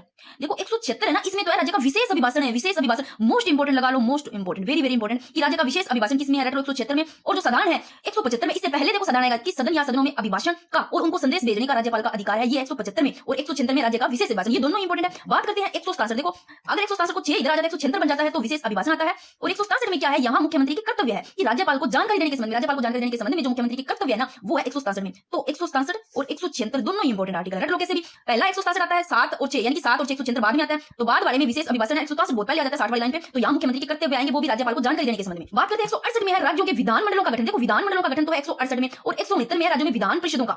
अब इन दोनों को रट लो 168 69, ये तो है ही अपने विधानमंडल। तो 168 में राज्यों के विधानमंडलों का गठन, ये नहीं है विधान परिषद। अगर विधान परिषद का गठन करना तो कैसे कर सकते हैं, ये भी मैंने विधानमंडल और विधान परिषद को बहुत ही शानदार तरीके से समझा रखा है। कभी आपको समझ में नहीं आया तो भी आ जाएगा, प्लेलिस्ट चेक करके देख लेना। अगर राज्यों में विधान परिषद का गठन करना हो तो कैसे हो सकता है, संसद के देखो संसद है ना, संसद वो राज्य सरकार उसकी सिफारिश पर किसी राज्य में विधान परिषद का गठन भी कर सकती है और भंग भी कर सकती है। मेरे को एक बताना कि आप वर्तमान में ना कितने राज्य है उसमें द्विसदनीय व्यवस्था है, जिसमें ये दोनों ही है। और आप लोगों ने पहले की क्लासें देखी है तो आपको याद भी होंगे कितने राज्यों में है द्विसदनीय व्यवस्था, और राज्य भी ठीक से याद हुए होंगे। अब बात करते हैं 170 में क्या है, यहाँ देखो विधानसभाओं की संरचना 170 में और 171 में विधान परिषदों की संरचना, ठीक है। फिर बात करते हैं 172 में राज्यों के विधानमंडलों की अवधि है, विधानमंडल की अवधि 72 में और 73 में इनकी योग्यताएं, राज्य के विधानमंडल के सदस्यों के लिए जो है योग्यताएं वो 173 में है। बात करते हैं 174 में क्या है, पहले तो मेरे को ये बताओ कि विधान परिषद है ना इसकी संरचना देखो 172 में है, और सॉरी विधान परिषदों की तो 171 में, विधानमंडलों की 172 में। अब देखो राज्य के विधानमंडल के सदस्यों की अहर्ता योग्यता है, वो क्या योग्यता क्या हो सकती है वो बताओ विधानमंडल के सदस्यों की। इसमें भी वो है कि वो भारत का नागरिक होना चाहिए और इसमें अभी 30 वर्ष की आयु पूर्ण कर चुका मतदाता सूची में उसका नाम हो। फिर बात करते हैं 174 में राज्य के जो विधानमंडल इनके सत्र हो गए, सत्रावशान विघटन, ये सब इसमें आता है 174 में। जो अच्छा आर्टिकल ये भी ध्यान रखना है। अब इसमें जैसे सत्रावशान हो गया यानी कि एक सत्र को खत्म करना, विघटन करना यानी कि विधानसभा को भंग करना, और सत्र विधानसभा के सत्र हो गए जिससे सत्र का शुरू होता है ना अधिकतम देखते 6 महीने होगा, जिससे सत्र को बुलाते हैं यानी कि आहूत करते हैं। फिर बात करते हैं 175 में क्या है, ये मैंने सारे आपको समझा रखे हैं, क्योंकि यहाँ पे मैं अगर सारा डिटेल से समझाने बैठ गई ना तो आर्टिकल कंप्लीट नहीं होंगे, तो आप पहले देख सकते हो, पहले की क्लासों को समझ में नहीं आया तो बाकी आप आर्टिकल याद करने यहाँ से कर सकते हो। फिर बात करते हैं 175 में क्या है, मोस्ट इंपोर्टेंट 75 और 76 रट लो। 76 में राज्य के विशेष अभिभाषण 75 में है कि सदन या सदनों में अभिभाषण जो साधारण अभिभाषण है का उनको संदेश भेजने का राज्यपाल का अधिकार, ये 75 में है दोस्तों। आगे चलने से पहले एक बार इनका फिर से रिवीजन कर लेते हैं, थोड़ा सा देख लेते हैं मोटा-मोटा कि 53 में है राज्यों के लिए राज्यपाल, 54 में है राज्य की कार्यपालिका शक्ति, जो राज्य की कार्यपालिका शक्ति राज्यपाल में नहीं होती, 55 में नियुक्ति रट लो, 55 में नियुक्ति, 56 में अवधि, 56 में अवधि, 57 में योग्यता आएगी, 58 में शर्तें, 58 में शर्तें आएगी, 158 में तो 159 में आएगी शपथ, यानी कि 100 है 158 से ध्यान रखना, मैं सीधा बोल देता हूं ताकि आपको थोड़ा सा किसी तरीके से बाकी करते हैं। 161 ध्यान रखना, इसमें क्षमादान है। फिर बात करते हैं 163 में ध्यान रखना, मुख्यमंत्री और मंत्री परिषद आएगा इसमें, यानी कि आप ऐसे भी ध्यान रख सकते हो राज्यपाल को सहायता और सलाह देने के लिए मंत्री परिषद होगी 163 में। 164 में है कि मुख्यमंत्री की सलाह पर मंत्री परिषद का गठन, ये 164 में। 165 में राज्य का महाधिवक्ता, और 167 इंपोर्टेंट है जो कि राज्यपाल को जानकारी देने के संबंध में मुख्यमंत्री के कर्तव्य, इसमें ध्यान रखना मुख्यमंत्री के कर्तव्य 167 में है, बाकी थोड़ा देख लेना। और रहा 175 174 174 में तो विधानमंडल के सत्र सत्रावशान विघटन हो गया। 175 में है कि सदनों में भाषण, जो कि सदनों में भाषण उनका संदेश भेजने का राज्यपाल का अधिकार, और 176 में विशेष भाषण। फिर बात करते हैं इस पेज पे, देखो इनको देखेंगे इससे पहले ना मोस्ट इंपोर्टेंट है वो मैं आपको ये 3 आर्टिकल इनको बता देती हूँ कि आर्टिकल 200 तो वेरी वेरी वेरी इंपोर्टेंट है। एक चीज ध्यान रखना, आर्टिकल में देखो विधेयकों पर अनुमति देना राज्यपाल की शक्तियां है वो इसमें आती है। मैं आर्टिकल 200 को कंप्लीट समझाऊंगी तब आपको पता चलेगा। आर्टिकल 200 को 201 को समझाऊंगी। एक चीज ध्यान रखो कि आर्टिकल 200 है ना, इसमें कोई विधेयक है उसको राष्ट्रपति के विचार के लिए रखना भी राज्यपाल की क्या है, खुद की स्वयं व्यक्ति शक्ति है। तो ये ध्यान रखना कि राज्यपाल की स्वयं व्यक्ति शक्ति है, जो कि किसी विधेयक को राष्ट्रपति के विचार के लिए रखते हैं ना, वो राज्यपाल की स्वयं व्यक्ति शक्ति है। जो अभी 167 आर्टिकल पढ़ के आए ना, मैं आपको उस पर थोड़ा सा बता देती हूं, उसका भी ध्यान रखना। ये देखो अभी 167 आर्टिकल पढ़ा जिसमें राज्यपाल को जानकारी देने के संबंध में मुख्यमंत्री के यहाँ पर कर्तव्य है। तो एक लाइन ध्यान रखना कि राज्यपाल द्वारा मुख्यमंत्री से सूचना प्राप्त करना। जब राज्यपाल इस मुख्यमंत्री से सूचना प्राप्त करते हैं ना, तो ये ना राज्यपाल की खुद की, राज्यपाल का ये मतलब एक जो कह सकते हैं प्राप्त करने का अधिकार है, यानी कि खुद की स्वयं व्यक्ति शक्ति है। तो इनसे जो सूचना प्राप्त करते हैं, ये लाइन बहुत इंपॉर्टेंट है, कथनों में पूछी जा सकती है, इसलिए मुझे लिखनी पड़ेगी, लिख देती हूं मैं। ये देखो कि राज्यपाल द्वारा मुख्यमंत्री से जब सूचना प्राप्त करते हैं तो सूचना प्राप्त करने का अधिकार है ना, ये राज्यपाल की स्वयं व्यक्ति शक्ति है खुद की। तो ये इतनी अच्छी लाइन है, इसको ध्यान रखना है अगर आप लोगों को पता नहीं है। तो 167 में क्या है, राज्यपाल को जानकारी देने के संबंध में मुख्यमंत्री के कर्तव्य है, परंतु ये जो जानकारी प्राप्त करते हैं ये इनकी खुद की स्वयं व्यक्ति शक्ति है राज्यपाल साहब की, ठीक है। तो मैं ये इतना ही नहीं है कि यहाँ सिर्फ आर्टिकल करवा दिए गए हैं, बस आप बंद करके पढ़ लो। मैं अपनी तरफ से पूरा निचोड़ निकालने की कोशिश करूँ ताकि आपको एक आर्टिकल अच्छे से समझ में आ जाए, जो इंपॉर्टेंट है उन पे ज्यादा जोड़ देने की कोशिश करूँ, जहां से क्वेश्चन बन सकते हैं बने हुए हैं। तो आप यहाँ पर ये लाइन चलो मैं आगे करवा दूंगी, इसकी जो मैंने बोली है कि कोई विधेयक उसको राष्ट्रपति के विचार के लिए रखना, विचार रखना भी राज्यपाल की क्या है, खुद की स्वयं व्यक्ति शक्ति है। ये लाइन मैं आगे लिख दूंगा, 200 को मैं समझा देती हूँ अच्छे से ताकि आपको कोई दिक्कत ना हो। और एक लाइन मैंने यहाँ पर लिखी है वेरी इंपॉर्टेंट, कोई विधेयक धन विधेयक है या नहीं, इसका निर्णय कौन लेता है। ये लाइन अच्छी है, ये विधानसभा अध्यक्ष करेगा दोस्तों कि कोई विधेयक धन विधेयक है या नहीं, इसका निर्णय कौन करेगा, विधानसभा अध्यक्ष। मैं बता देती हूँ, जो मैं लाइन बोली है, इनके लिखी नहीं, उनके अलावा वहां से क्वेश्चन मुझे लगता है बनने वाला है, तो आप थोड़ा सा ध्यान करना। अब बात करते हैं आर्टिकल 200 में, तो विधेयकों पर अनुमति देना, और 201 में है विचार के लिए आरक्षित विधेयक। अब इन दोनों को समझते हैं। सबसे पहले तो देखो आर्टिकल 200 में क्या है, लगा लो, वेरी इंपॉर्टेंट ये आर्टिकल 200 के विधेयक विधानमंडल से पारित हो जाता है ना, पारित होने के बाद राज्यपाल के समक्ष अनुमति हेतु प्रस्तुत किए जाते हैं दोस्तों, और राज्यपाल तय करेगा कि वह विधेयक पर अनुमति देता है या अनुमति रोकता है। या तो वो अनुमति दे देगा, वो खुद ही करेगा राज्यपाल कि वो विधेयक पर अनुमति देता है या अनुमति रोकता है, अथवा वह विधेयक को राष्ट्रपति के विचार के लिए आरक्षित रखता है। या तो वो ये तय कर लेगा, जब ना विधेयक विधानमंडल से पारित होने के बाद में इस राज्यपाल के पास आता है ना, तो अनुमति हेतु क्या वो प्रस्तुत करते हैं कि राज्यपाल ये तय करते हैं, या तो वो विधेयक पर अनुमति दे देते हैं, या अनुमति को रोक लेते हैं, या विधेयक को राष्ट्रपति के विचार के लिए आरक्षित रख देते हैं। तो ये है आर्टिकल 200 में। अब मैं एक चीज बता दूं, आर्टिकल 2 में सामान्यतः विधेयक जब विधानमंडल के दोनों सदनों से पारित होकर आता है ना, और मैंने ये समझा रखा है दोनों सदनों से पारित कैसे होकर आता है, एक छोटी छोटी लाइन मैंने बताई है, प्लेलिस्ट चेक करके वहां पर समझ लेना, अगर नहीं समझा हुआ है तो कभी लाइव में नहीं भूलोगे।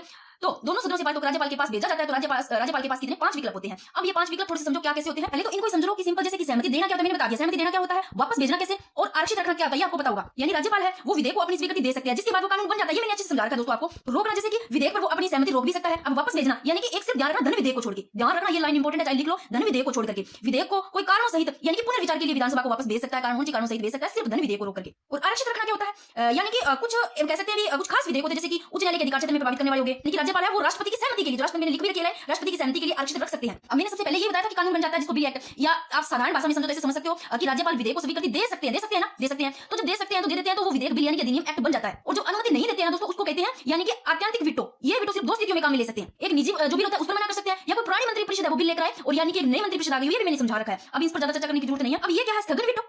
जो राज्यपाल है ना दोस्तों, वो क्या है, विधेयक को केवल एक बार, केवल एक बार पुनर्विचार के लिए लौटा सकते हैं, जिसे क्या कहते हैं, निलंबनकारी या स्थगन वीटो कह सकते हैं। ये निलंबनकारी या फिर स्थगन वीटो। अब पॉकेट वीटो, भाई पॉकेट ऐसे लो, जेब में पॉकेट पड़ा है पास में, इस प्रकार आप याद कर लो इसको। यानी कि संविधान में राज्यपाल उसके द्वारा विधेयक पर निर्णय लेने की मानो कोई सीमा है ना, उसका तो उल्लेख तो है नहीं दोस्तों, तो राज्यपाल इसे बिना किसी निर्णय के अपने पास में कहा पड़ा रहने दे सकता है, इस प्रकार पॉकेट वीटो इसको कहते हैं। तो निर्णय लेने की जो सीमा उस पर कोई उल्लेख तो है नहीं इस प्रकार का, परंतु राज्यपाल इसे बिना किसी निर्णय के भी पड़ा रहने दे सकता है, ये पॉकेट वीटो कहते हैं। तो ये तो मैंने वैसे भी समझा रखा है। जो अनुच्छेद 200 है, तो ध्यान रखना, विधेयकों के राष्ट्रपति के विचार के लिए आरक्षित रख सकते हैं, और यहाँ पर अनुमति भी दे सकते हैं, अनुमति रोक भी सकते हैं, यानी विधेयकों पर अनुमति देना। एक लाइन में यहाँ पर लिख देती हूँ इंपॉर्टेंट, जो ये अच्छी लाइन है कि अनुच्छेद 200 में किसी विधेयक को राष्ट्रपति के विचारार्थ रखना राज्यपाल की, देख लो, खुद की स्वयं व्यक्त सकती है, यानी कि उस विचार के लिए रखना ये राज्यपाल की खुद की स्वयं व्यक्त सकती है, अच्छी लाइन है। अब बात करते हैं आर्टिकल 201 को समझते हैं, विचार के लिए आरक्षित विधेयक। यानी जब कोई विधेयक देखो राज्यपाल द्वारा राष्ट्रपति के विचार के लिए आरक्षित रखा जाता है, भाई राज्यपाल है वो राष्ट्रपति के विचार के लिए आरक्षित रख लिया जाता है ना राज्यपाल के द्वारा, तो राष्ट्रपति घोषित करेगा, क्या करेगा कि वह विधेयक पर अनुमति देता है या अनुमति रोक लेता है, ये राष्ट्रपति साहब घोषित करते हैं। अब ऐसे ही तो ये लागू होता है 201, यानी कि जब राज्यपाल किसी विधेयक को देखो राष्ट्रपति के विचार के लिए आरक्षित करते हैं, तो ये अनुच्छेद 201 लागू होता है दोस्तों। अब राष्ट्रपति इसमें देख लो क्या कर सकते हैं, राष्ट्रपति क्या कर सकते हैं, विधेयक पर सहमति दे सकते हैं, सहमति रोक भी सकते हैं, या फिर गैर धन विधेयक को राज्यपाल के माध्यम से पुनर्विचार के लिए भी लौटा सकते हैं, ये पुनर्विचार के लिए लौटा सकते हैं। एक चीज ध्यान रखना, यदि राष्ट्रपति है ना, राष्ट्रपति की सहमति के बाद विधेयक को विधानमंडल द्वारा फिर से पारित किया जा सकता है दोस्तों, और उसे राष्ट्रपति के विचार के लिए वापस यानी कि पुनः प्रस्तुत किया जा सकता है। जब पुनः प्रस्तुत किया जाता है ना, उस बार राष्ट्रपति की सहमति है ना वो जरूरी होती है, अनिवार्य होती है। तो मैंने वैसे ये समझा रखा है क्योंकि आपको यहाँ समझ नहीं आएगा, और मैंने जो क्लास डाली उसमें एक चीज लिख करके समझाया हुआ है। अब आर्टिकल देखो 201, बाकी इसमें जो इंपॉर्टेंट है वो पढ़ लो, मैंने बाकी और भी लिख रखे हैं। एक उच्च न्यायालय वाला देखो कि 214 में है, ध्यान रखना प्रत्येक राज्य के लिए एक उच्च न्यायालय होगा, ये आर्टिकल 214 रख लो। एक बार स्पेस पे ये पढ़ लेते हैं, बाकी जो बचे हैं उन आर्टिकल पे चलते हैं, क्योंकि 73वां संविधान संशोधन और 74वां संविधान संशोधन दोनों ही बहुत इंपॉर्टेंट है। जो 73वां संविधान संशोधन अधिनियम 1900 जो कि 92 यहाँ लिख लो। अब इसमें क्या है, दोनों को ध्यान रखना, ये तो है पंचायती राज से संबंधित 73वां, और 74वां है ये नगरीय निकाय से, ये दोनों को ध्यान रखना, सीधा सीधा क्वेश्चन आता है, बाकी कथनों में पूछा जा सकता है। तो देखो 73वें संविधान संशोधन के द्वारा संविधान में देखो क्या जोड़ा गया, भाग 9, 73वें में भाग 9, 74वें में भाग 1, रटो पहले तो ये। फिर बात करते हैं 73वां संविधान संशोधन के अधिनियम के द्वारा संविधान में भाग 9 और आर्टिकल देखो इसमें 73वें संविधान संशोधन में 243 से 243 ओ तक, फिर 243 ओ के बाद में पी आता है ना, 243 पी से 243 जेड जी है, ये 74वें संविधान संशोधन में, ठीक है। अब बात करते हैं इसमें तो है नगरीय स्वशासन का उल्लेख, जो कि भाग ए, और 243 पी से लेकर के 243 जेड जी तक, और इसमें ये सारे हैं नगर पंचायती राज से भाग 9 और अनुच्छेद 243 से 243 ओ, ये सारे जोड़े गए 73वें संविधान संशोधन द्वारा। और ये इसमें और अनुसूची इसमें क्या जोड़ेगी, 73 पहले आता है ना, तो 11 पहले आती है, तो 11वें अनुसूची इसमें जोड़ेगी, 74 बाद में आता है, तो 12 बाद में आता है, 11 के बाद में तो 12वें अनुसूची इसमें जोड़ेगी, ऐसे रख लो। तो 73वें संविधान संशोधन में 11वें अनुसूची जोड़ी गई जिसमें विषय 29, और 74वें संविधान संशोधन में 12वें अनुसूची जोड़ी गई और जिसमें विषय कितने 18, ठीक है, ये हुआ। और देखो पंचायती राज राज्य सूची का विषय ये भी पता होगा आपको। और जो 73वां संविधान संशोधन 1 जून 1993 को लागू, बट राजस्थान में 9 अगस्त 1994 को लागू हुआ, और ये मैंने वैसे करवा रखे हैं आपको, जिसमें एक क्लास में सारे ही रिमेंस के लिए करवाए हैं, और जो सेकंड ग्रेड में भी वही टॉपिक है, तो जिनके भी टॉपिक है राजस्थान राज्य व्यवस्था से संबंधित, तो वो सारे देख सकते हो, उसमें मैंने सारे टॉपिक करवाए हैं। बट सेकंड ग्रेड में राजस्थान लोक सेवा आयोग, तो वो अगर कहोगे तो मैं वापस करवा दूंगी, और सेकंड ग्रेड में महाधिवक्ता वो करवा रहे, सेकंड ग्रेड का मैंने पहले करवा दिया था, और बाकी जो भी चेंज हुआ है कुछ मैंने सारे वो डाले हैं, जितने भी पदाधिकारी उनकी मैंने अलग से क्लास छोटी सी शॉर्ट वीडियो डाल रखी है दोस्तों, ट्रिक से भी समझा रखी है, आर्टिकल वगैरह तो सारी चीजें वही रहती है, वो मैंने क्लास करवा रखी है पहले। जितने भी पदाधिकारी आपको एक ध्यान रखना है, प्रथम और वर्तमान के आपको जरूर ध्यान रखनी है। बात करते हैं आर्टिकल 177 में क्या है। अब मैं एक बार उसी पेज पे लाके जाती हूं, 2 आर्टिकल है जो आपको फिर से देखने हैं इंपॉर्टेंट, कि आर्टिकल 167 में तो है मुख्यमंत्री के कर्तव्य, यानी कि राज्यपाल को जानकारी देने के संबंध में, बट राज्यपाल जो मुख्यमंत्री से जानकारी लेते हैं, सूचना प्राप्त करते हैं, ये इन राज्यपाल का खुद का स्वयं व्यक्त सकती है, ये अधिकार, ठीक है ना। तो ये दायरा 176 में क्या है जी, 176 में है जी विशेष अधिकार, रट लो विशेष अधिकार है, और 175 में है सदनों में सीधा अभिभाषण है और उनके संदेश भेजने का राज्यपाल का अधिकार। अगर सीधा करवाती तो इतना टाइम नहीं लगता। अब आर्टिकल 177 में है कि सदनों के बारे में मंत्री और महाधिवक्ता इनके अधिकार। अब देखो 178 में है विधानसभा का अध्यक्ष और उपाध्यक्ष।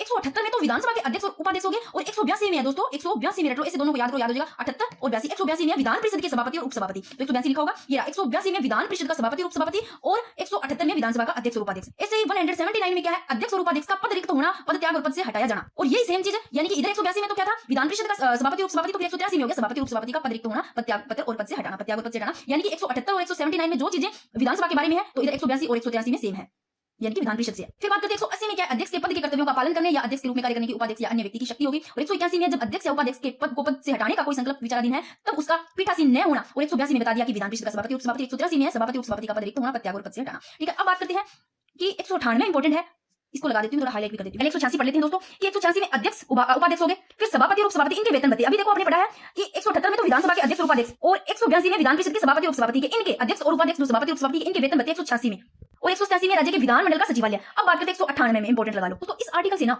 आपको सत्य में पूछे तो 3-4 प्रकार के क्वेश्चन बन सकते हैं एक आर्टिकल से। कैसे बन सकते हैं, देखो आर्टिकल 198 में क्या है कि धन विधेयक के संबंध में विशेष प्रक्रिया। अब आपको इसी से 4 चीजें ध्यान रखनी है, और आंखें खोल करके देखना है, कान को बिल्कुल खोल करके सुनना है कि मेरे को बताओ कि धन विधेयक है वो प्रस्तुत किया जाता है कहां पर, अगर क्वेश्चन आता है तो धन विधेयक दोस्तों विधानसभा में प्रस्तुत किया जाता है, रट लो, ना कि विधान परिषद में। ये लाइन पूछी जा सकती है। वैसे तो मैंने इसका पूरा का पूरा पोस्टमार्टम कर रखा है जब मैंने आपको ये टॉपिक करवाया उसमें आर्टिकल 198 से। फिर भी देखो पहला प्रश्न क्या बनता है कि धन विधेयक सिर्फ विधानसभा में प्रस्तुत किया जाता है, न कि विधान परिषद में। दूसरा क्वेश्चन क्या है, कोई विधेयक धन विधेयक है या नहीं, इसका निर्णय कौन करेगा दोस्तों, इसका निर्णय विधानसभा अध्यक्ष करेगा, रट लो। अब बात करते हैं जो धन विधेयक है ना वो किसकी अनुमति, यानी कि राज्यपाल की जो पूर्व अनुमति उससे पेश किया जाता है। ये भी लाइन मैं ये 3-4 लाइनें लास्ट में 198 का आर्टिकल लगा के सारी लिख देती हूं ताकि आपको मेरा बताया हुआ याद रहे ना रहे, लिखा हुआ तो पढ़ सकते हो जब मैं पीडीएफ डालूंगी। अब बात करते हैं विधानसभा अध्यक्ष है ना उसी कोई धन विधेयक को यानी कि 2 बार प्रमाणित करेगा कि यह धन विधेयक है, जैसे कि विधान परिषद को भेजते समय करेगा एक राज्यपाल को भेजते समय। तो बात करते हैं 199 में क्या है, 199 में है धन विधेयक की परिभाषा। देखो 199 में तो है धन विधेयक की परिभाषा, और 198 में मैंने बता दिया इसमें धन विधेयक की विशेष प्रक्रिया क्या है। 200 में मैंने अभी सारा आपको समझाया है कि विधेयक पर अनुमति देना राज्यपाल की शक्ति है दोस्तों। इसमें 201 में विचार के लिए आरक्षित, ये भी मैंने अच्छे से समझा दिया है। अब ये लाइन मैंने लिखी रखी है कि कोई धन विधेयक है नहीं, इसका निर्णय कौन करेगा, रट लो, विधानसभा अध्यक्ष करेगा। और 209 में क्या है कि राज्य के विधानमंडल में वित्तीय कार्य संबंधी प्रक्रिया या विधि द्वारा विनियमन। अब बात करती हूं, मैंने शायद एक आर्टिकल नहीं लिखा जो कि काफी बार पूछा गया है, 123 का भी लिख देती हूं, और एक 123 और 213 को एक साथ लिख देती हूं ताकि आपको एक जगह पढ़ोगे तो आप ज्यादा ऐसे दिक्कत नहीं रहेगा आपको। मैं पीछे एक तो इसकी सारी बातें लिख देती हूं 198 की, इसके अलावा 123 और आर्टिकल 213 को लिख देती हूं। यहाँ पर बिल्कुल आपके लिए 2-3 आर्टिकल लिखी देती हूं दोस्तों। ये लो दोनों आर्टिकल जो कि राष्ट्रपति और राज्यपाल द्वारा अध्यादेश जारी करने के संबंध में है। अब देखो राज्यपाल द्वारा अध्यादेश जारी करने के संबंध में आर्टिकल ये राज्यपाल का तो 213 और राष्ट्रपति का 123। अब आप इनको कैसे याद कर सकते हो, यहाँ राज्यपाल है दोस्तों, यहाँ पति है, और यहाँ पति में सबसे पहले 123 आ रहा है 1 2 3 और पाल में आ रहा है 2 1 3। आप इसको ऐसे याद करते हो कि पति है, पति परमेश्वर होता है, पति को 1 नंबर पे रखना है, फर्स्ट नंबर पे। तो कभी भूलोगे नहीं दोनों आर्टिकल में कि 123 में एक पहले रखना है, 123 में पति आएगा, तो राष्ट्रपति के द्वारा आदेश जारी करने के संबंध में आर्टिकल 123 है, और राष्ट्रपति और राज्यपाल के द्वारा आदेश जारी करने के 213 में याद रहेगा। अब मैं 198 का भी यहाँ लिख देती हूँ। ये शानदार सी लाइन लिखती है 198 में धन विधेयक के संबंध में विशेष प्रक्रिया दोस्तों कि धन विधेयक विधानसभा में प्रस्तुत किया जा सकता है। देखो सिर्फ विधानसभा में, न कि विधान परिषद में, रट लो। कोई विधेयक धन विधेयक है या नहीं इसका निर्णय देखो विधानसभा अध्यक्ष करेगा, रट लो। फिर देखो धन विधेयक राज्यपाल की पूर्व अनुमति से पेश किया जाता है। ये सारी चीजें आपको, अब ये आर्टिकल 123 और 213 में बहुत ज्यादा आपको दिक्कत आ रही होती है, आप ये भी भूलोगे नहीं। राष्ट्रपति आ रहा है पीछे 1 नंबर पे, पति को लेना तो 1 2 3 2 1 3 पाल आ जाएगा राज्यपाल, ठीक है ना। इनके आदेश जारी करने के राज्यपाल राष्ट्रपति के 123 और 213 दोस्तों। अब मुझे लगता है कि आपको अच्छे से याद भी हो गया आर्टिकल।